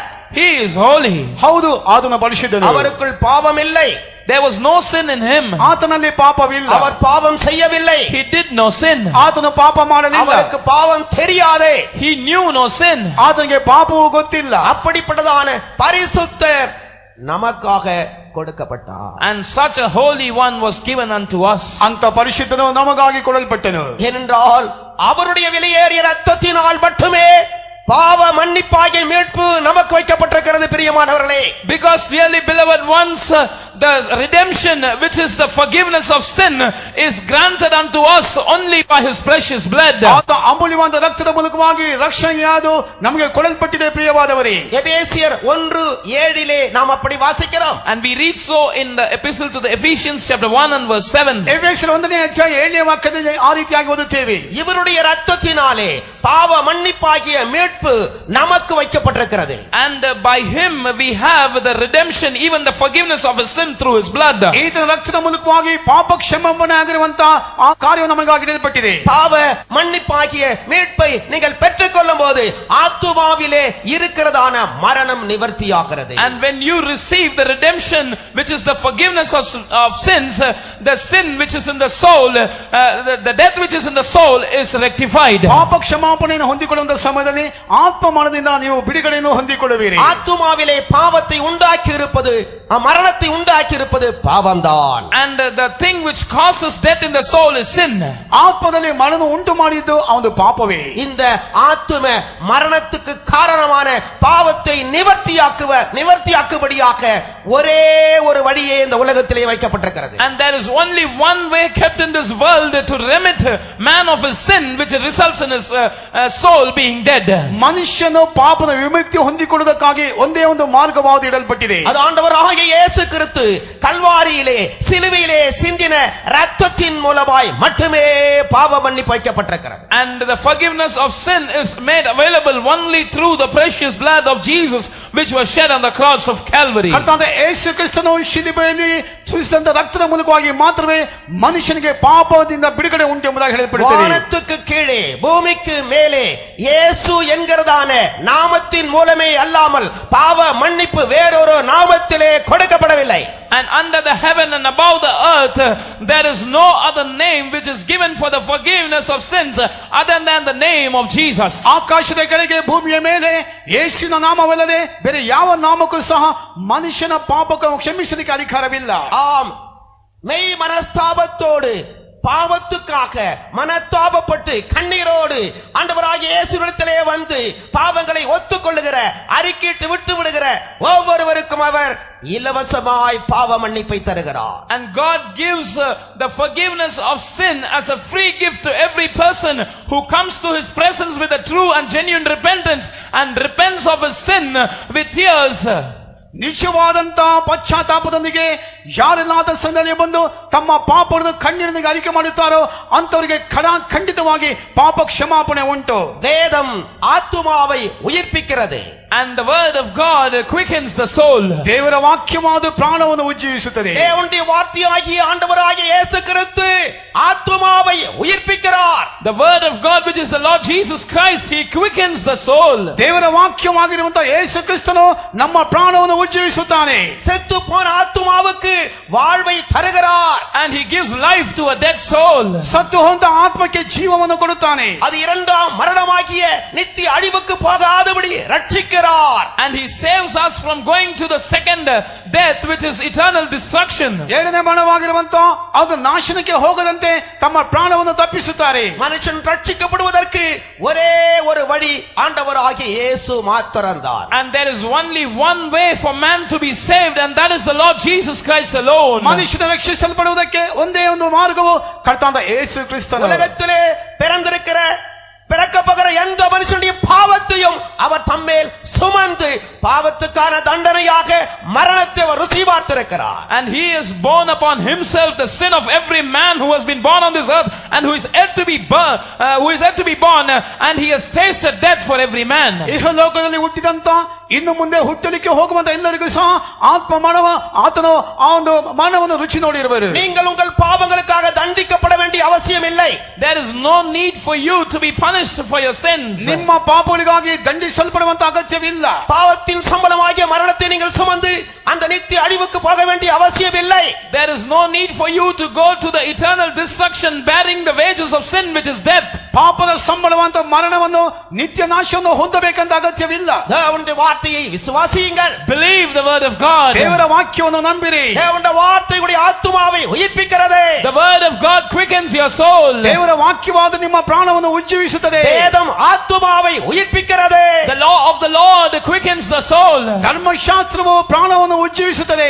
இந்த மாலையிலே ரட்சிப்பு உங்களுக்கு இலவசமாய் கொடுக்கப்படுகிறது. This evening salvation is being given unto you freely. ಈ ಸಂಜೆ ವೇಳೆಯಲ್ಲಿ ದೇವರ ವಾಕ್ಯವಾದ ರಕ್ಷಣೆ ಅದು ಉಚಿತವಾಗಿ ದಯಪಾಲಿಸುತ್ತದೆ. இந்த வார்த்தையை நீங்கள் விசுவாசிக்க கூடுமானால், And if you are able to believe these words, ಈ ವಾಕ್ಯವನ್ನು ನಂಬುವುದಾದರೆ நீங்கள் இருக்கிற இடத்திலே மனஸ்தாபத்தோடு நறுங்குண்ட இருதயத்தோடு நான் பாவிதான் ஆண்டவரே என்று ஒத்துக்கொண்டு அவரிடத்திலே உங்களுடைய குறைகளை அறிக்கையிடுவீர்களானால், if you will confess your faults and shortcomings, confessing that Lord, I am a sinner indeed, with a broken and a contrite heart, with genuine repentance. ನೀವಿರುವಂತ ಸ್ಥಳದಲ್ಲಿ ನಿಮ್ಮ ಪಾಪಗಳನ್ನು ಜಜ್ಜಿದ ಕುಗ್ಗಿದ ಹೊಂದಿಗೆ ನಿಜವಾದ ಪಶ್ಚಾತ್ತಾಪದೊಂದಿಗೆ ಕರ್ತನ ಮುಂದೆ ಅರಿಕೆ ಮಾಡುವುದಾದರೆ, இயேசு கிறிஸ்துவின் ரத்தம் சகல பாவங்களை நீக்கி உங்களை சுத்திகரிக்கும். The blood of Jesus Christ will take away all sins and will cleanse you.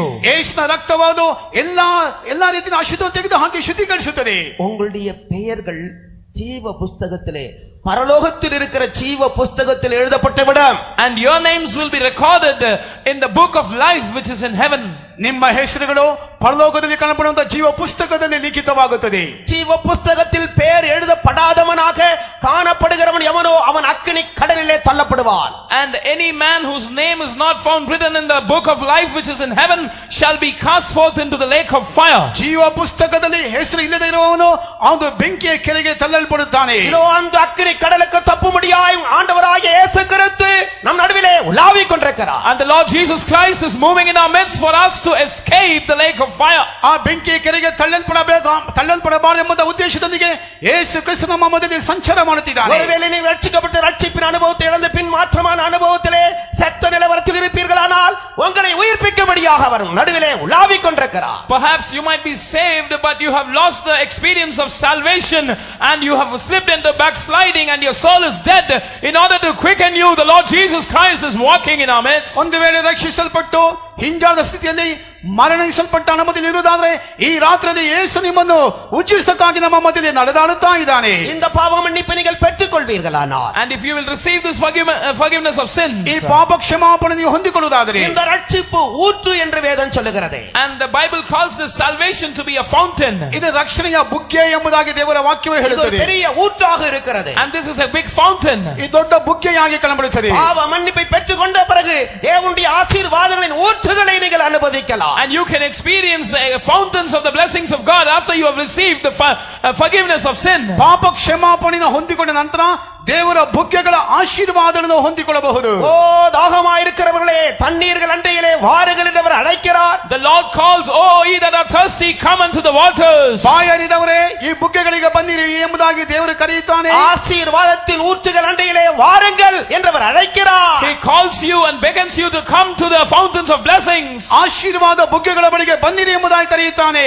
இயேசுவுடைய பாவங்களை மன்னிக்கும் போது உங்களுடைய சாபங்கள் உங்களை விட்டு நீங்கிவிடும். When the Lord Jesus forgives your sin, your curses will be taken away from you. ಯೇಸು ನಿಮ್ಮ ಪಾಪಗಳನ್ನು ಕ್ಷಮಿಸುವಾಗ ನಿಮ್ಮ ಶಾಪಗಳು ಸಹ ತೆಗೆಯಲ್ಪಡುತ್ತವೆ. உங்களுடைய பாவங்கள் மன்னிக்கப்படும் போது உங்களுடைய நோய்கள் உங்களை விட்டு நீங்கிவிடும். When your sins are forgiven, your diseases will flee from you. ನಿಮ್ಮ ಪಾಪಗಳು ಕ್ಷಮಿಸಲ್ಪಡುವಾಗ ರೋಗವು ಸಹ ನಿಮ್ಮಿಂದ ನೀಗಿಸಲ್ಪಡುತ್ತದೆ. நான் இந்த கன்வென்ஷனுக்காக இந்த பட்டணத்துக்கு வந்தபொழுது சரீரத்திலே சில பலவீனத்தோடு வந்தேன். And when I came to the city for this convention, I was having some ailments in my body. ಈ ಕನ್ವೆನ್ಷನ್ಗೆ ಬಂದಾಗ ನನ್ನ ದೇಹದಲ್ಲಿ ಬಲಹೀನತೆಯೊಂದಿಗೆ ನಾನು ಬಂದೆನು. இங்குள்ள சென்டர் பாஸ்டர் என்னை பார்த்து கேட்டார், உனக்கு என்ன வியாதியா என்று கேட்டார். And the center pastor asked me, are you sick? ಇಲ್ಲಿರುವಂತ ಕೇಂದ್ರ ಪಾಲಕರು ನಮಗೆ ರೋಗವಾ ಎಂಬುದಾಗಿ ಕೇಳಿದ್ದಾರೆ. ஆம் என்று சொன்னேன். I said yes. ಹೌದು ಎಂಬುದಾಗಿ ಹೇಳಿದೆ. எங்கப்பா வியாதி இருக்கிறது, உனக்குள்ள எங்க வியாதி இருக்கிறது, வேதத்தை பார், வேத வசனம் இப்படி சொல்லுகிறது, உனக்கு தெரியாதா என்று சொன்னார். And he asked, where is sickness in your body? Don't you know the word of God? The word of God says so, he says. ನಿನಗೆ ಎಲ್ಲಿ ರೋಗ ಉಂಟು, ದೇವರ ವಾಕ್ಯ ಈ ರೀತಿಯಾಗಿ ಹೇಳುತ್ತದೆ ಎಂಬುದಾಗಿ ಆತನು ಹೇಳಿದ್ದಾನೆ. வியாதி பட்டேன் என்று நகர வாசிகள் சொல்லுகிறது இல்லை. The residents of the city shall not say I am sick. ನಗರವಾಸಿಗಳು ರೋಗಿಗಳು ಎಂಬುದಾಗಿ ಹೇಳುವುದಿಲ್ಲ. ஏன் சொல்லுகிறது இல்லை? Why don't they say? ಯಾವುದಕ್ಕಾಗಿ ಹೇಳುವುದಿಲ್ಲ? அவருடைய பாவங்கள் எல்லாம் மன்னிக்கப்பட்டிருக்கிறது. Because their sins are forgiven. ಅವರ ಎಲ್ಲಾ ಪಾಪಗಳು ಕ್ಷಮಿಸಲ್ಪಟ್ಟಿವೆ. ஆம், அந்த வசனத்தை நான் கேட்ட பொழுது மெய்யாகவே என்னுடைய ஆத்துமாவிலே உயிர்ப்பிக்கப்பட்டேன். And when I heard that word of God, indeed I was revived in my soul. ಆ ದೇವರ ವಾಕ್ಯನ ಕೇಳಿಸಲ್ಪಟ್ಟ ಸಮಯದಲ್ಲಿ ನನ್ನ ಪ್ರಾಣದಲ್ಲಿ ಉಜ್ಜೀವಿಸಲ್ಪಟ್ಟೆನು. முழு இதயத்தோடு விசுவாசித்தேன். I believed it with all of my heart. ಪೂರ್ಣ ಹೃದಯದೊಂದಿಗೆ ನಂಬಿದೆನು. ஆம் ஆண்டவரே, நீர் என்னுடைய பாவங்கள் எல்லாம் மன்னித்திருக்கும் பொழுது எந்த நோயும் எனக்குள் இல்லை என்று நான் அறிக்கையிட்டேன். I confessed, yes Lord, when you have forgiven my sins, there is no sickness in me. ಹೌದು ಕರ್ತನೇ, ನನ್ನ ಪಾಪಗಳನ್ನು ಕ್ಷಮಿಸಿದ್ದಾರೆ, ನನಗೆ ಯಾವ ರೋಗವಿಲ್ಲ ಎಂಬುದಾಗಿ ಹೇಳಿದೆ. கர்த்தர் எனக்கு சுகத்தை தந்தார். The Lord gave me healing. ಕರ್ತನಿಗೆ ಸೌಖ್ಯವನ್ನು உங்களுடைய ಕೊಟ್ಟರು. பாவங்கள் மன்னிக்கப்படும் பொழுது உங்களுடைய நோய்கள் உங்களை விட்டு விலகி போய்விடும். When your sins are forgiven, your diseases and sickness will flee from you. ನಿಮ್ಮ ಪಾಪಗಳು ಕ್ಷಮಿಸಲ್ಪಡುವಾಗ ನಿಮ್ಮ ರೋಗಗಳು ನಿಮ್ಮನ್ನು ಬಿಟ್ಟು ಓಡಿ ಹೋಗುತ್ತವೆ. ஆம், வேதம் குறைவற்றதும் ஆத்துமாவை உயிர்ப்பிக்கக்கூடியதுமாக இருக்கிறது. The law of the Lord is perfect and quickens the soul. ಹೌದು, ಧರ್ಮಶಾಸ್ತ್ರ ಲೋಪವಿಲ್ಲದು, ಅದು ಪ್ರಾಣವನ್ನು ಉಜ್ಜೀವಿಸತಕ್ಕದ್ದು. இரண்டாவதாக, Secondly, ಎರಡನೇದಾಗಿ ஏசாயா தீர்க்கதரிசனம் 8ஆம் அதிகாரம் 16ஆம் வசனத்தை நாம் வாசிப்போம். let us read from Isaiah chapter 8 and verse 16. ಏಷಯ 8ನೇ ಅಧ್ಯಾಯ 16ನೇ ವಾಕ್ಯವನ್ನು ಓದೋಣ. சாட்சியாகமத்தை கட்டி என் சீஷருக்குள்ளே வேதத்தை முத்திரையிடு என்றார். ಬೋಧನೆಯನ್ನು ಕಟ್ಟಿಡು, ನನ್ನ ಶಿಷ್ಯರೊಳಗೆ ಉಪದೇಶವನ್ನು ಮುಚ್ಚಿ ಮುದ್ರಿಸು.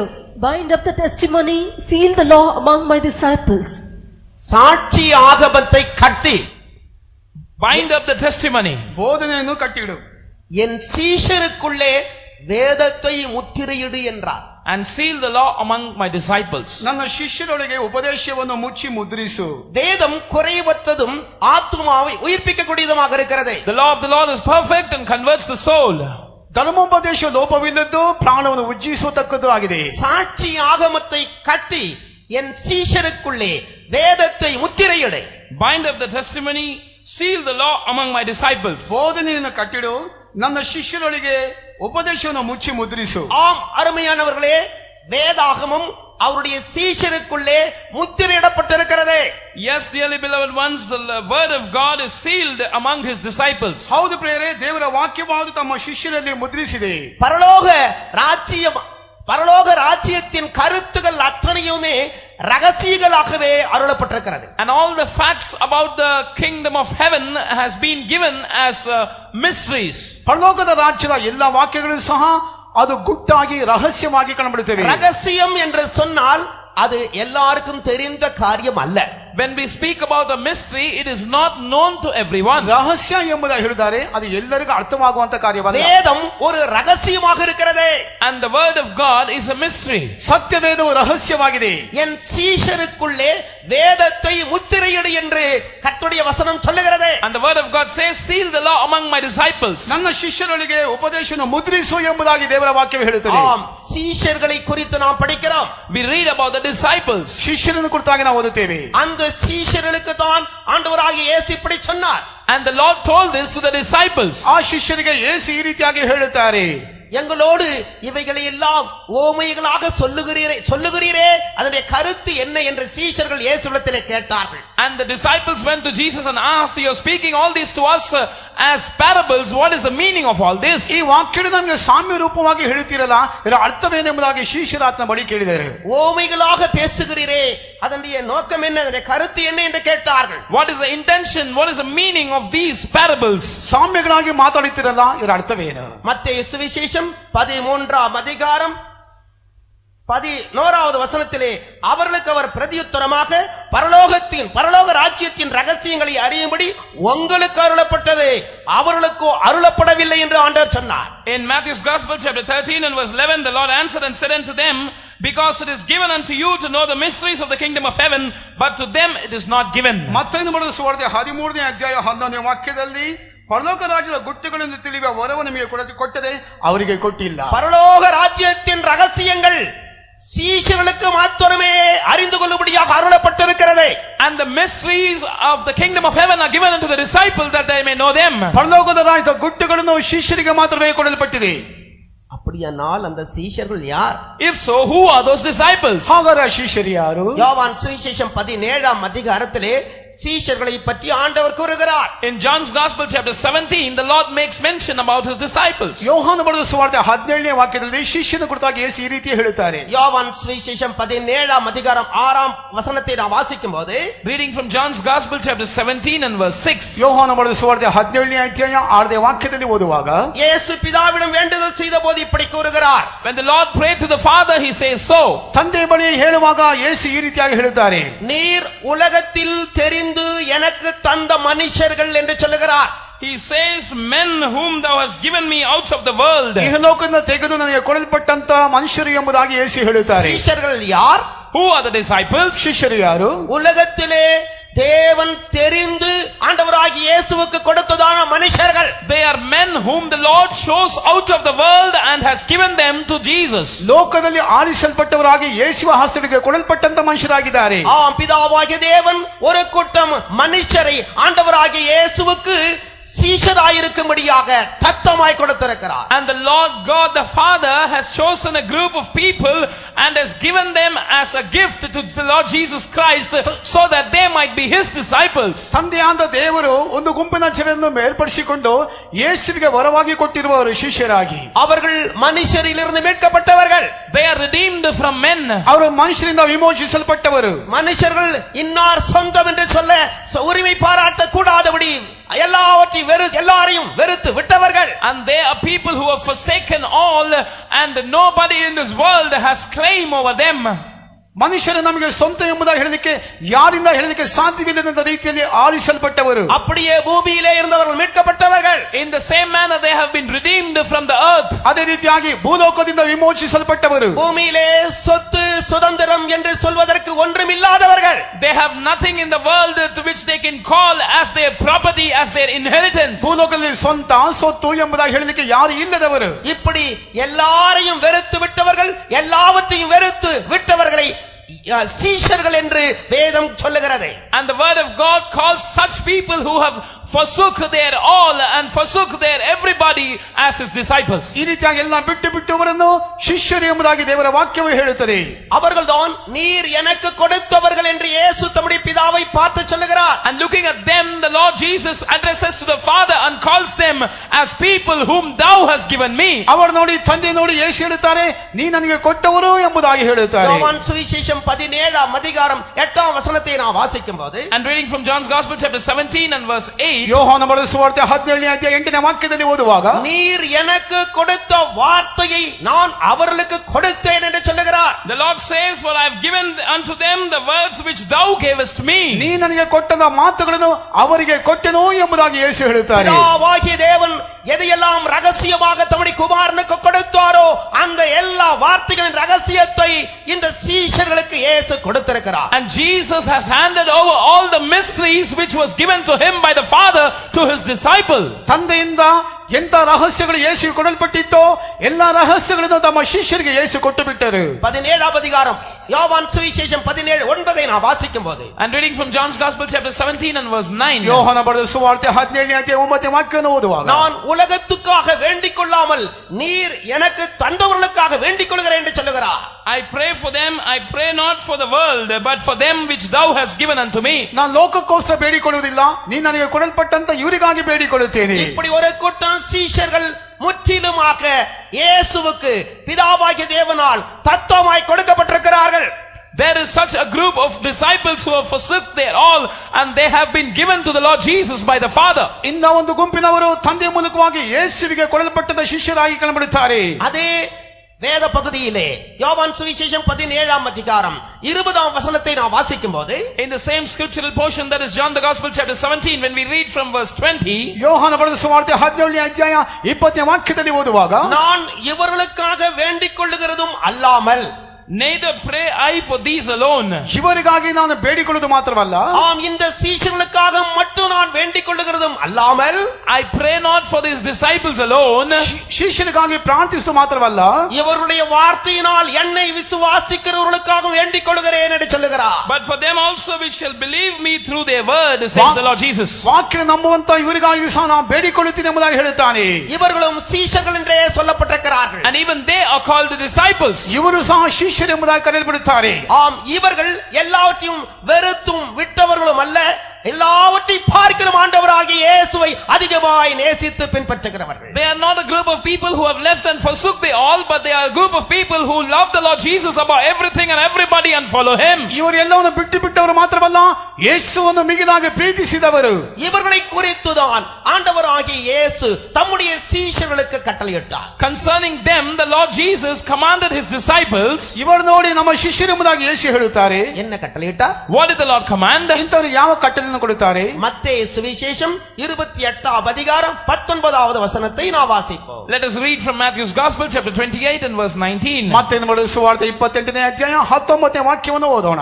ஆகையால் நீங்கள் புறப்பட்டு போய் சகல ஜாதிகளையும் சீஷராக்கி பிதா குமாரன் பரிசுத்தாவின் நாமத்திலே அவர்களுக்கு ஞானஸ்நானம் கொடுத்து, ಆದ್ದರಿಂದ ನೀವು ಹೊರಟು ಹೋಗಿ ಎಲ್ಲಾ ದೇಶಗಳ ಜನರನ್ನು ಶಿಷ್ಯರನ್ನಾಗಿ ಮಾಡಿರಿ, ಅವರಿಗೆ ತಂದೆಯ ಮಗನ ಪವಿತ್ರಾತ್ಮನ ಹೆಸರಿನಲ್ಲಿ ದೀಕ್ಷಾಸ್ನಾನ ಮಾಡಿಸಿ. Go ye therefore and teach all nations, baptizing them in the name of the Father and of the Son and of the Holy Ghost. ஆகையால் நீங்கள் புறப்பட்டு போய் சகல ஜாதியாரையும் சீஷராக்கி பிதா குமாரன் பரிசுத்தாவி நாமத்தினாலே ஞானஸ்நானம் கொடுத்து, நான் உங்களுக்கு கட்டளையிட்ட யாவையும் அவர்கள் கைக்கொள்ளும்படி உபதேசம் பண்ணுங்கள் என்று சொன்னார். He said, go ye therefore and make disciples of all nations and teach all nations, baptizing them in the name of the Father and of the Son and of the Holy Ghost, teaching them to observe all these things which I have commanded you, and lo, I am with you even always, even unto the end of the world. ಆದ್ರಿಂದ ನೀವು ಹೊರಟು ಹೋಗಿ ಎಲ್ಲಾ ದೇಶದ ಜನರನ್ನು ಶಿಷ್ಯರನ್ನಾಗಿ ಮಾಡಿರಿ, ಅವರಿಗೆ ತಂದೆಯ ಮಗನ ಪವಿತ್ರಾತ್ಮ ಹೆಸರಿನಲ್ಲಿ ದೀಕ್ಷಾಸ್ನಾನ ಮಾಡಿಸಿ, ನಾನು ನಿಮಗೆ ಆಜ್ಞಾಪಿಸೆಲ್ಲ ಕಾಪಾಡಿಕೊಳ್ಳಿರಿ ಎಂಬುದಾಗಿ ಹೇಳುತ್ತಾನೆ. வேதம் குறைவற்றதும் ஆத்துமாவை உயிர்ப்பிக்கக்கூடியதுமாக இருக்கிறது. The word of God is perfect and it quickens the soul. ಧರ್ಮಶಾಸ್ತ್ರ ಲೋಪವಿಲ್ಲದು, ಪ್ರಾಣವನ್ನು ಉಜ್ಜಿಸತಕ್ಕದ್ದು ಆಗಿದೆ. பாவம் நீக்கப்பட்டு பாவ மன்னிப்பாகிய ரட்சிப்பை ஆத்துமாவிலே பெற்றுக்கொள்வது மட்டும் போதாது. And it is not sufficient for our sins to be remitted and we receive the forgiveness of sin, which is the redemption. ಪಾಪ ನೀಗಿಸಲ್ಪಟ್ಟು ನಮ್ಮ ಆತ್ಮದಲ್ಲಿ ರಕ್ಷಣೆ ಹೊಂದಿಕೊಳ್ಳುವುದು ಮಾತ್ರವಲ್ಲ, சாட்சி ஆகமத்தை கட்டி வேதத்தின் சீஷருக்குள்ளே முத்திரையிடு என்று சொல்லப்பட்டது போல, வேதாகமத்தின் ரகசியங்களை அறிந்ததானே சீஷர்கள் மூலமாக ஆழமான உபதேசங்களை கேட்டு நாம் கீழ்ப்படிய வேண்டும். And we must listen to deeper truths and doctrines through the disciples, and we must obey to them as it is written in the word of God, bind up the testimony and seal my law among my disciples. ಬೋಧೆಯನ್ನು ಕಟ್ಟಿ ಶಿಷ್ಯರಿಗೆ அந்த ವಾಕ್ಯನ ಮುದ್ರಿಸಿ ಎಂಬುದಾಗಿ ಹೇಳಿದ ವಾಕ್ಯಕ್ಕನುಸಾರವಾಗಿ அந்த ವಾಕ್ಯಕ್ಕನುಸಾರವಾಗಿ ನಮ್ಮನ್ನು ಸಂಪೂರ್ಣವಾಗಿ ಒಪ್ಪಿಸಿಕೊಡಬೇಕು. நம்முடைய 12 சீஷர்களிடத்திலே ஆண்டவராகிய இயேசு கொடுத்த ஒரு கட்டளையை நாம் இங்கே படிக்கிறோம். And we read about one commandment which was given by the Lord Jesus Christ to his 12 disciples. 12 ಶಿಷ್ಯರಿಗೆ ಯೇಸು ಕೊಟ್ಟಂತ ಆಜ್ಞೆಯನ್ನು ಈಗ ನಾವು ಓದಿದೆವು. நீங்கள் புறப்பட்டு போய் சகல ஜாதியாரையும் சீஷராக்குங்கள் என்று சொன்னார். Go ye therefore and make disciples of all nations, he said. ನೀವು ಹೊರಟು ಹೋಗಿ ಎಲ್ಲರನ್ನು ಶಿಷ್ಯರನ್ನಾಗಿ ಮಾಡಿರಿ ಎಂಬುದಾಗಿ ಹೇಳಿದನು. பிதா குமாரன் பரிசுத்தாவி நாமத்தினாலே அவர்களுக்கு ஞானஸ்நானம் கொடுங்கள் என்று சொன்னார். And baptize them in the name of the Father and of the Son and of the Holy Ghost. ತಂದೆ ಮಗ ಪವಿತ್ರಾತ್ಮ ನಾಮದಲ್ಲಿ ದೀಕ್ಷಾಸ್ನಾನ ಕೊಡಿರಿ ಎಂಬುದಾಗಿ ಹೇಳಿದನು. நான் உங்களுக்கு கட்டளையிட்டிருக்கிற யாவையும் அவர்கள் கைக்கொள்ளும்படி அவர்களுக்கு உபதேசம் பண்ணுங்கள் என்று சொன்னார். And teach them to observe all things whatsoever I have commanded you. ನಾನು ನಿಮಗೆ ಆಜ್ಞಾಪಿಸಿದ ಎಲ್ಲವನ್ನು ಕಾಪಾಡಿಕೊಳ್ಳುವುದಕ್ಕೆ ಅವರಿಗೆ ಉಪದೇಶಿಸಿರಿ ಎಂಬುದಾಗಿ ಹೇಳಿದನು. ஆம், அருமையானவர்களே, ரட்சிக்கப்பட்டால் மட்டும் போதாது, ஞானஸ்நானம் பெற வேண்டும். Yes, dearly beloved, it is not sufficient to be saved, you must receive baptism. ಹೌದು ಪ್ರಿಯರೇ, ರಕ್ಷಿಸಲ್ಪಟ್ಟರೆ ಸಾಲದು, ದೀಕ್ಷಾಸ್ನಾನವನ್ನು ಹೊಂದಿಕೊಳ್ಳಬೇಕು. பழைய ஏற்பாட்டு காலத்திலே பல நிழலாட்டங்களை ஞானஸ்நானத்தை குறித்து நாம் படிக்கிறோம். And in the Old Testament we are able to see the truth of water baptism as a shadow in many things. ಹಳೆಯ ಒಡಂಬಡಿಕೆ ಕಾಲದಲ್ಲಿ ಅನೇಕ ಕಾರ್ಯಗಳನ್ನು ದೀಕ್ಷಾ ಸ್ಥಾನಕ್ಕೆ ಹೋಲಿಸಿ ಓದುತ್ತೇವೆ. ஆசரிப்பு கூடாரத்திலே ஒரு வெண்கல தொட்டி வைக்கப்பட்டிருந்தது. And in the tabernacle there was a brazen laver. ದೇವದರ್ಶನ ಗುಡಾರದಲ್ಲಿ ಗಂಗಾಳವು ಇಡಲ್ಪಟ್ಟಿತ್ತು. ஆம், விருத்த சேதனம் பண்ணப்பட்டிருக்கிற யூதர்கள், விருத்த சேதனம் பண்ணப்பட்டதான இஸ்ரவேலர் அந்த பிராகாரத்துக்குள்ளே பிரவேசிக்கலாம். And the circumcised Jews or Israelites were permitted to enter into the court. ಸುನ್ನತಿ ಮಾಡಲ್ಪಟ್ಟಂತ ಯಹೂದ್ಯರು ಇಸ್ರಾಯೇಲ್ಯರು ಅದು ಪ್ರಾಕಾರದೊಳಗೆ ಹೋಗಬಹುದು. ஆனால் விருத்த சேதனம் பண்ணப்பட்ட அத்தனை பேரும் அந்த தண்ணீர் தொட்டியில் இருக்கிறதான தண்ணீரிலே கழுவிக்கொள்ள முடியாது. But not all who are circumcised can be washed by the water in the brazen laver. ಆದರೆ ಸುನ್ನತಿ ಮಾಡಲ್ಪಟ್ಟ ಎಲ್ಲರೂ ಸಹ ಅದು ಗಂಗಾಳದ ನೀರಿನ ಮೂಲಕವಾಗಿ ತೊಳೆಯಲ್ಪಡಲಿಕ್ಕೆ ಸಾಧ್ಯವಿಲ್ಲ. பழைய ஏற்பாட்டு காலத்து விருத்த சேதனமானது புதிய ஏற்பாட்டிலே பாவ மன்னிப்பை பெற்றுக்கொள்கிறதான அந்த ரட்சிப்பின் மீட்பின் அனுபவத்தை காட்டுகிறது. And the Old Testament circumcision is a symbol or is a sign of the remission of sin or the forgiveness of sin in the New Testament. ಹಳೆಯ ಒಡಂಬಡಿಕೆ ಕಾಲದಲ್ಲಿ ಸುನ್ನತಿಯಾದ ಹೊಸ ಒಡಂಬಡಿಕೆ ಕಾಲದಲ್ಲಿ ನಾವು ಮಾನಸಾಂತರ ಹೊಂದುವಂತ ಪಾಪ ಕ್ಷಮಾಪಣೆ ಅನುಭವಕ್ಕೆ ಹೋಲಿಕೆಯಾಗಿದೆ. புதிய ஏற்பாட்டு காலத்திலே அப்போஸ்தலரின் நாட்களிலே நீங்கள் ஒவ்வொருவரும் மனம் திரும்பி பாவ மன்னிப்புக்கென்று ஞானஸ்நானம் பெற்றுக்கொள்ளுங்கள் என்று சொல்லப்பட்டிருக்கிறது. And in the New Testament times during the days of the apostles it was told that every one of you must repent and be baptized for the remission of your sin. ಪ್ರತಿಯೊಬ್ಬರು ಮಾನಸಾಂತರ ಹೊಂದಿ ಪಾಪ ಕ್ಷಮಾಪಣೆಗಾಗಿ ದೀಕ್ಷಾಸ್ಥಾನ ಹೊಂದಿಕೊಳ್ಳಿರಿ ಎಂಬುದಾಗಿ ಹೇಳಲ್ಪಡುತ್ತದೆ. ஒவ்வொருவரும் மனம் திரும்பி பாவ மன்னிப்புக்கென்று ஞானஸ்நானம் பெற்றுக்கொள்ளுங்கள். And every one of you must repent and receive water baptism for the remission of your sins. ಪ್ರತಿಯೊಬ್ಬರು ಮಾನಸಾಂತರ ಹೊಂದಿ ಪಾಪ ಕ್ಷಮಾಪಣೆಗಾಗಿ ದೀಕ್ಷಾಸ್ಥಾನ ಹೊಂದಿಕೊಳ್ಳಿರಿ. ஆனால் ஆசரிப்பு கூடாரத்தில் வைக்கப்பட்டிருக்கிறதான வெண்கல தொட்டியிலே ஒவ்வொருவரும் எல்லாரும் கழுவப்பட முடியாது. But not all can wash themselves out of the water which was kept in the brazen laver of the Old Testament. ಆದರೆ ದೇವದರ್ಶನ ಗುಡಾರದಲ್ಲಿ ಇಡಲ್ಪಟ್ಟಂತ ಗಂಗಾಳದಲ್ಲಿ ಎಲ್ಲರೂ ತೊಳೆಯಲ್ಪಡಲಿಕ್ಕೆ ಸಾಧ್ಯವಿಲ್ಲ. அந்த வெண்கல தொட்டிதான் புதிய ஏற்பாட்டிலே ஞானஸ்நான சத்தியத்துக்கு அடையாளமாய் காட்டப்படுகிறது. And that brazen laver is a shadow of water baptism in the New Testament. ಆ ಗಂಗಾಳವಾದ ಹೊಸ ಒಡಂಬಡಿಕೆಯಲ್ಲಿ ದೀಕ್ಷಾಸ್ಥಾನಕ್ಕೆ ಹೋಲಿಕೆಯಾಗಿದೆ. அந்த ஆசரிப்பு கூடாரத்தின் வெண்கல தொட்டியிலே கழுவப்படுகிறது யார்? And who can wash from the water in the brazen laver of the Old Testament? ದೇವದರ್ಶನ ಗುಡಾರದಲ್ಲಿರುವಂತ ತಾಮ್ರದ ಗಂಗಾಳದಲ್ಲಿ ತೊಳೆಯಲ್ಪಡುವ ಯಾರು? பரிசுத்த ஸ்தலத்திலே ஊழியம் செய்யவும் மகா பரிசுத்த ஸ்தலத்துக்குள் பிரவேசிக்கவும் இருக்கிறதான ஆசாரியர்கள் மட்டுமே. And only the priests who are to minister in the holy place and who can enter into the most holy place. ಪರಿಶುದ್ಧ ಸ್ಥಳದಲ್ಲಿ ಸೇವೆ ಮಾಡುವವರು ಅವನು ಮಹಾಪರಿಶುದ್ಧದಲ್ಲಿ ಪ್ರವೇಶಿಸುವವರು ಅಲ್ಲಿ ತೊಳೆಯಲ್ಪಡಬೇಕು. ஆனபடியினாலே மகா பரிசுத்த ஸ்தலமாக்கிய சியோன் எருசலேமை பற்றிய வெளிப்படுத்தலை பெற்றவர்கள், கர்த்தருடைய வருகையிலே எடுத்துக் கொள்ளப்படும்படியான வெளிப்படுத்தலை பெற்றவர்கள் மட்டுமே ஞானஸ்நானம் எடுக்க வேண்டும் என்று கர்த்தருடைய வசனம் தெளிவாய் சொல்லுகிறது. So the word of God clearly exhorts us that only those who have received revelation about Zion and New Jerusalem, only those who have received revelation about being caught up in the coming of the Lord can receive the waters of baptism. ಚಿಯೋನು ಕುರಿತಾಗಿ ಹೊಸ ಯೆರೂಸಲೇಮ್ ಕುರಿತಾಗಿ ಪ್ರಕಟಣೆ ಇರುವವರು, ಕರ್ತನ ಮನೆಗೆ ಎತ್ತಲ್ಪಡುವವರು ಅಂತರು ಮಾತ್ರವೇ ದೀಕ್ಷಾ ಸ್ಥಾನವನ್ನು ಪಡೆದುಕೊಳ್ಳಬೇಕೆಂಬುದಾಗಿ ನೋಡುತ್ತೇವೆ. ஞானஸ்நான சக்தி ஒரு சாதாரண அனுபவம் அல்ல. The truth of water baptism is not an ordinary experience. ದೀಕ್ಷಾ ಸ್ಥಾನ ಸತ್ಯವಾದ ಸಾಧಾರಣ ಅನುಭವ ಅಲ್ಲ. உன்னுடைய ராஜ்யத்துக்குள் பிரவேசிக்கும்படியாக மனுஷன் ஜலத்தினாலும் ஆவியினாலும் பிறக்க வேண்டும் என்று இயேசு சொன்னார். The Lord Jesus said that in order to enter the kingdom of God a man must be born out of water and of the spirit. ದೇವರಾಜ್ಯದಲ್ಲಿ ಪ್ರವೇಶಿಸುವಂತೆ ಮನುಷ್ಯನು ಆತ್ಮನಿಂದ ಜಲದಿಂದ ಹುಟ್ಟಬೇಕೆಂಬುದಾಗಿ ಹೇಳಲ್ಪಡುತ್ತದೆ. அந்த தேவனுடைய ராஜ்யம்தான் சியோன் எருசலேம் என்று நாம் படிக்கிறோம். And we read that that kingdom of God is indeed Zion and New Jerusalem. ಅದೇ ದೇವರ ಆಶೀರ್ವಾದ ಪರಲೋಕವಾದ ಚಿಯೋನ್ ಯೆರೂಸಲೇಮ್ ಎಂಬುದಾಗಿ ಹೇಳಲ್ಪಡುತ್ತದೆ. நம்முடைய ஆண்டவராகிய இயேசு கிறிஸ்து கூட மாம்சமாகிய திரையை கிழித்து புதிதும் ஜீவனமான மார்க்கத்தை திறந்து அந்த மகா பரிசுத்த ஸ்தலத்துக்குள் பிரவேசித்திருக்கிறார். Even our Lord Jesus Christ has gone into the most holy place, having rent the veil of his flesh which is his body. ಕರ್ತನಾದ ಯೇಸು ಕ್ರಿಸ್ತನು ದೇಹವೆಂಬಂತ ತೆರೆಯನ್ನು ಸೀಳಿ ಮಹಾಪರಿಶುದ್ಧ ಸ್ಥಳಕ್ಕೆ ದಾಟಿ ಹೋಗಿರುವನು. ஞானஸ்நானம் பெற்றிருக்கிற அருமையான தேவனுடைய ஜனமே, Dearly beloved people of God who have received baptism, ದೀಕ್ಷಾ ಸ್ಥಾನವನ್ನು ಹೊಂದಿದಂತ ದೇವ ಜನರೇ, ஒவ்வொரு நாளும் அந்த வெண்கல தொட்டியிலே கழுவப்படுகிற அனுபவம் ஆசாரியர்களுக்கு இருந்தது போல, just like the priests had the experience of washing themselves in the brazen laver every day, ಪ್ರತಿದಿನ ಯಾಜಕನು ತಾಮ್ರದ ಗಂಗಾಳದಲ್ಲಿ ತೊಳೆದುಕೊಳ್ಳುವಂತೆ ஞானஸ்நானத்தை பற்றிய உபதேசத்தினால் ஒவ்வொரு நாளும் நாம் கழுவப்பட வேண்டும், சுத்திகரிக்கப்பட வேண்டும். we must be cleansed and sanctified every day by the truth of water baptism. ದೀಕ್ಷಾ ಸ್ಥಾನ ಶುದ್ಧವಾದ ವಾಕ್ಯದ ಮೂಲಕವಾಗಿ ಪ್ರತಿಯೊಬ್ಬರು ಒಂದೊಂದು ವಿಷಯ ತೊಳೆಯಲ್ಪಡಬೇಕಾಗಿದೆ. நாம் ஞானஸ்தானம் எடுத்துள்ள நோக்கம் நாம் மகா பரிசுத்த ஸ்தலத்துக்குள் பிரவேசிக்க வேண்டும். And the intention of our having taken water baptism is that we should enter into the most holy place. ದೀಕ್ಷಾಸ್ಥಾನ ಉದ್ದೇಶವಾದ ನಾವು ಮಹಾಪರಿಶುದ್ಧ ಸ್ಥಳಕ್ಕೆ ಪ್ರವೇಶಿಸಬೇಕು. சீயோனாக எருசலேமாக அழைக்கப்பட்ட அழைப்பிலே நிலைத்திருந்த கர்த்தருடைய வருகையிலே நாம் எடுத்துக்கொள்ளப்பட வேண்டும். We must be caught up at the coming of the Lord, having abided in the calling which has been given to us, the calling of Zion and New Jerusalem. ಸೀಯೋನಿಗಾಗಿ ಹೊಸ ಯೆರೂಸಲೇಮ್ ಕರೆಯಲ್ಪಟ್ಟಂತ ಆ ಒಂದು ಕರೆಯುವಿಕೆಯಲ್ಲಿ ನೆಲೆಯಾಗಿ ನಿಲ್ಲಬೇಕು. ஞானஸ்தானம் எடுக்காமல் எங்க இருக்கிற அருமையானவர்களை கர்த்தர் அழைக்கிறார். And the Lord is calling the dearly beloved ones who are not yet taken water baptism. ದೀಕ್ಷಾಸ್ಥಾನ ಹೊಂದದೇ ಇರುವಂತ ನಿಮ್ಮನ್ನು ಕರ್ತನು ಕರೆಯುತ್ತಾನೆ.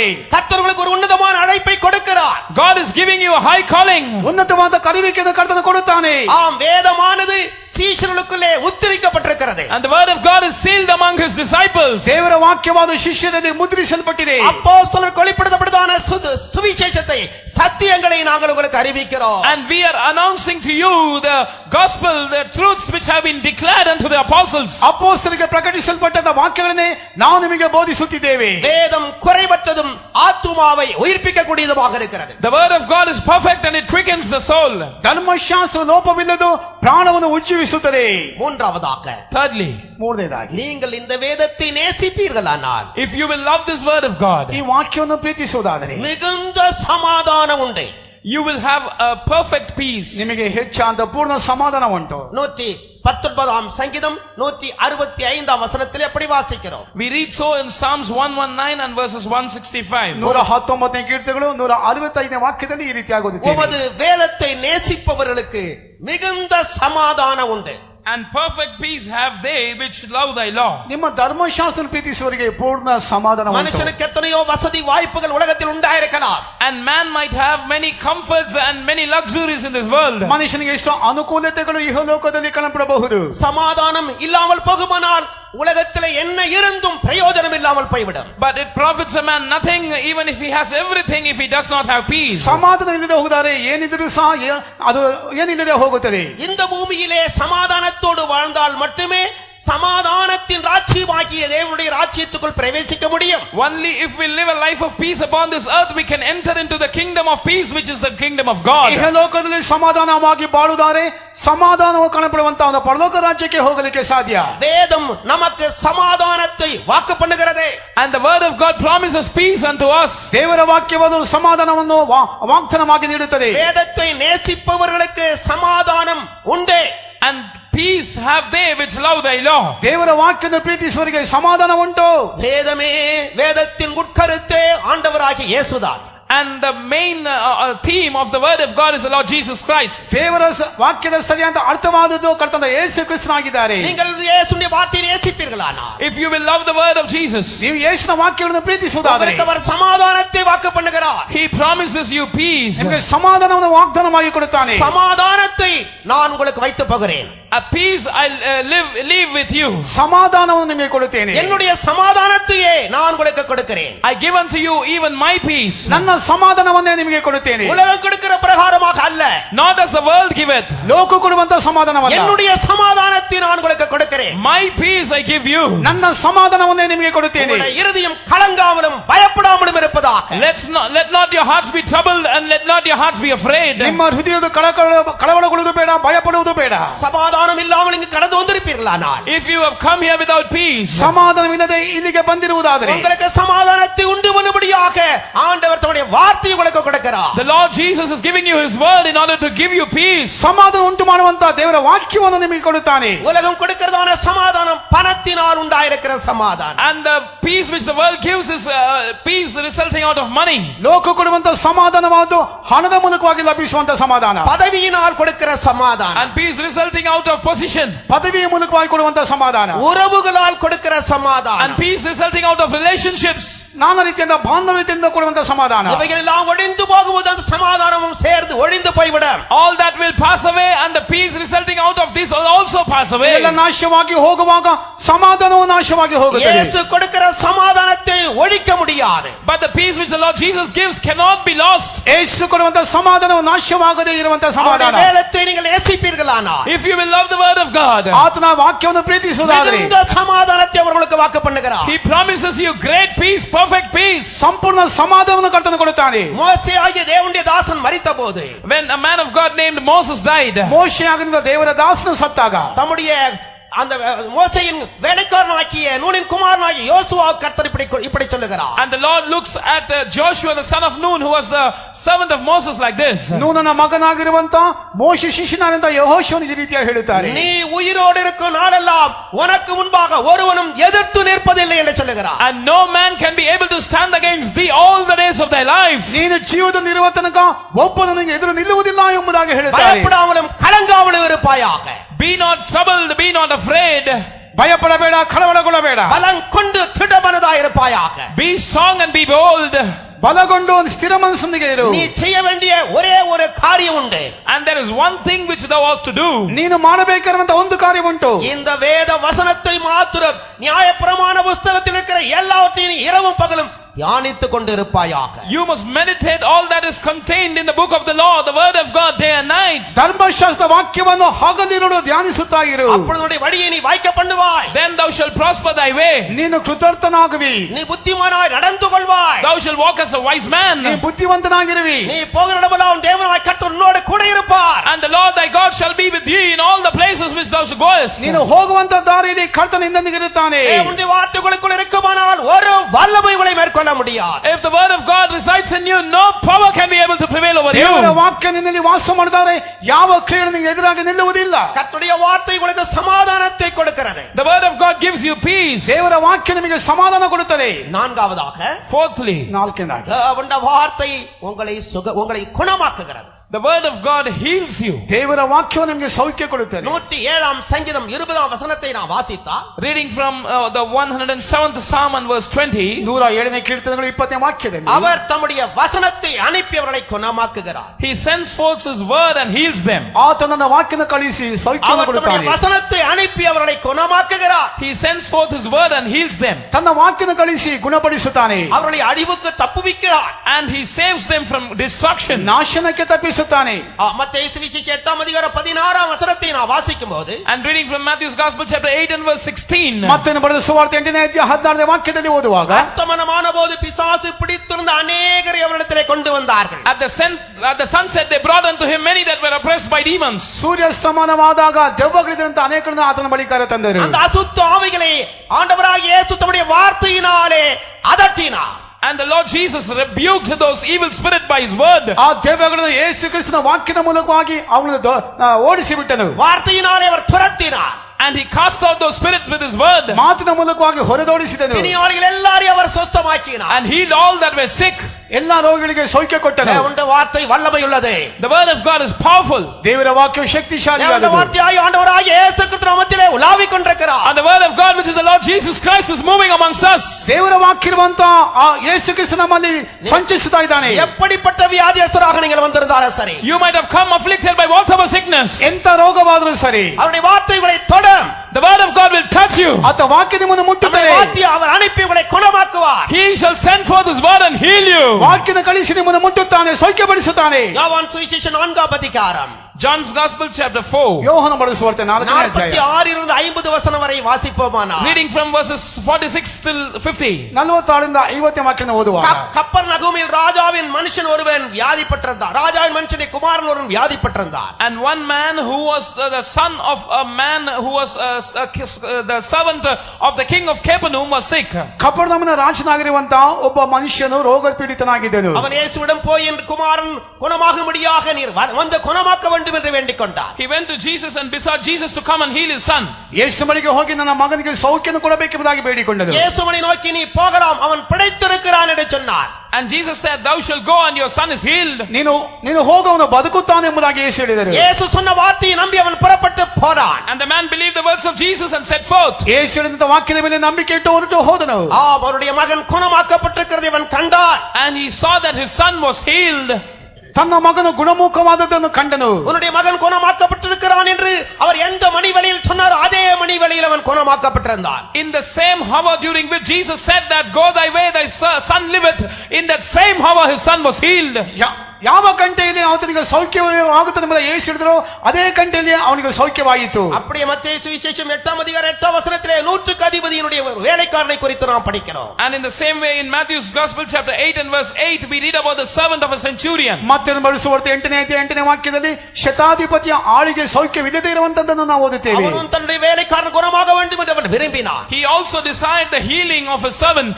ತನ್ನ ಸೇವಕನಿಗೆ ಸೌಖ್ಯ ಬೇಕೆಂಬುದಾಗಿ ಇಷ್ಟಪಟ್ಟನು. நான் உன்னுடைய வீட்டுக்கு வந்து அவனை குணமாக்குவேன் என்று இயேசு சொன்னார். And Jesus said, I will come to your home and will heal your servant. ನಿನಗೆ ಮನೆಗೆ ಬಂದು ನಾನು ಗುಣಪಡಿಸುತ್ತೇನೆ ಎಂಬುದಾಗಿ ಯೇಸು ಹೇಳಿದರು. ಅವನು ஆண்டவரே என்னுடைய வீட்டிற்கு நீர் வர நான் பாத்திரவான் அல்ல, ஒரு வார்த்தை மாத்திரம் சொல்லும் என் வேலைக்காரன் சுகமாவான் என்று சொன்னார். But he refused and said, Lord, I am not worthy that thou should comest under my roof, but speak one word only.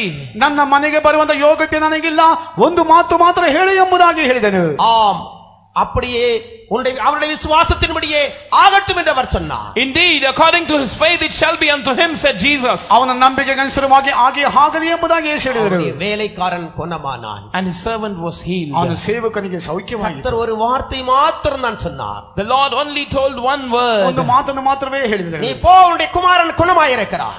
Go thy way, thy son liveth. ನೀನು ಹೋಗು, ನಿನ್ನ ಮಗನಿಗೆ ಸೌಖ್ಯ ಉಂಟು. நீ போ, உன்னுடைய வேலைக்காரன் குணமாயிருக்கிறான். Go thy way, your servant is healed. ನೀನು ಹೋಗು, ನಿನ್ನ ಸೇವಕನಿಗೆ ಸೌಖ್ಯ ಉಂಟು. நீங்கள் விசுவாசிப்பீர்களானால், if you shall believe, ನೀವು ನಂಬುವುದಾದರೆ, வீடுகளிலே வியாதிப்பட்டவர்களாய் விட்டு சுகத்துக்காக ஜெபிக்கும்படி வந்திருக்கிற உங்களை பார்த்து கர்த்தர் சொல்லுகிறார், நீங்கள் போங்கள், அங்கே அவர்கள் குணமாக்கப்பட்டிருக்கிறார்கள். you might have left your sick ones behind in your home and you might have come to pray for their healing. The Lord looks at you and says, go to your house, the sick person is healed.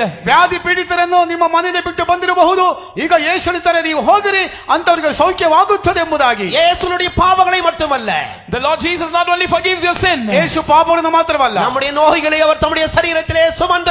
he has also borne our sicknesses upon his body. ನಮ್ಮ ರೋಗಗಳನ್ನು ತಮ್ಮ ದೇಹದಲ್ಲಿ ಹೊತ್ತಿರುವನು. நம்முடைய நோய்களுக்காக அவர் வேதனைப்பட்டிருக்கிறார், காயப்பட்டிருக்கிறார். and he was wounded, he has suffered for our sickness. ನಮ್ಮ ರೋಗಗಳಿಗಾಗಿ ಆತನು ಬಾಧೆಪಟ್ಟಿರುವರು. அவருடைய காயங்களினால் உண்டான தழும்புகள் இன்றைக்கு நம்மை குணமாக்கக்கூடிய வல்லமை நிறைந்தவைகளாக இருக்கிறது. and his stripes resulting out of his wound is still able to heal us.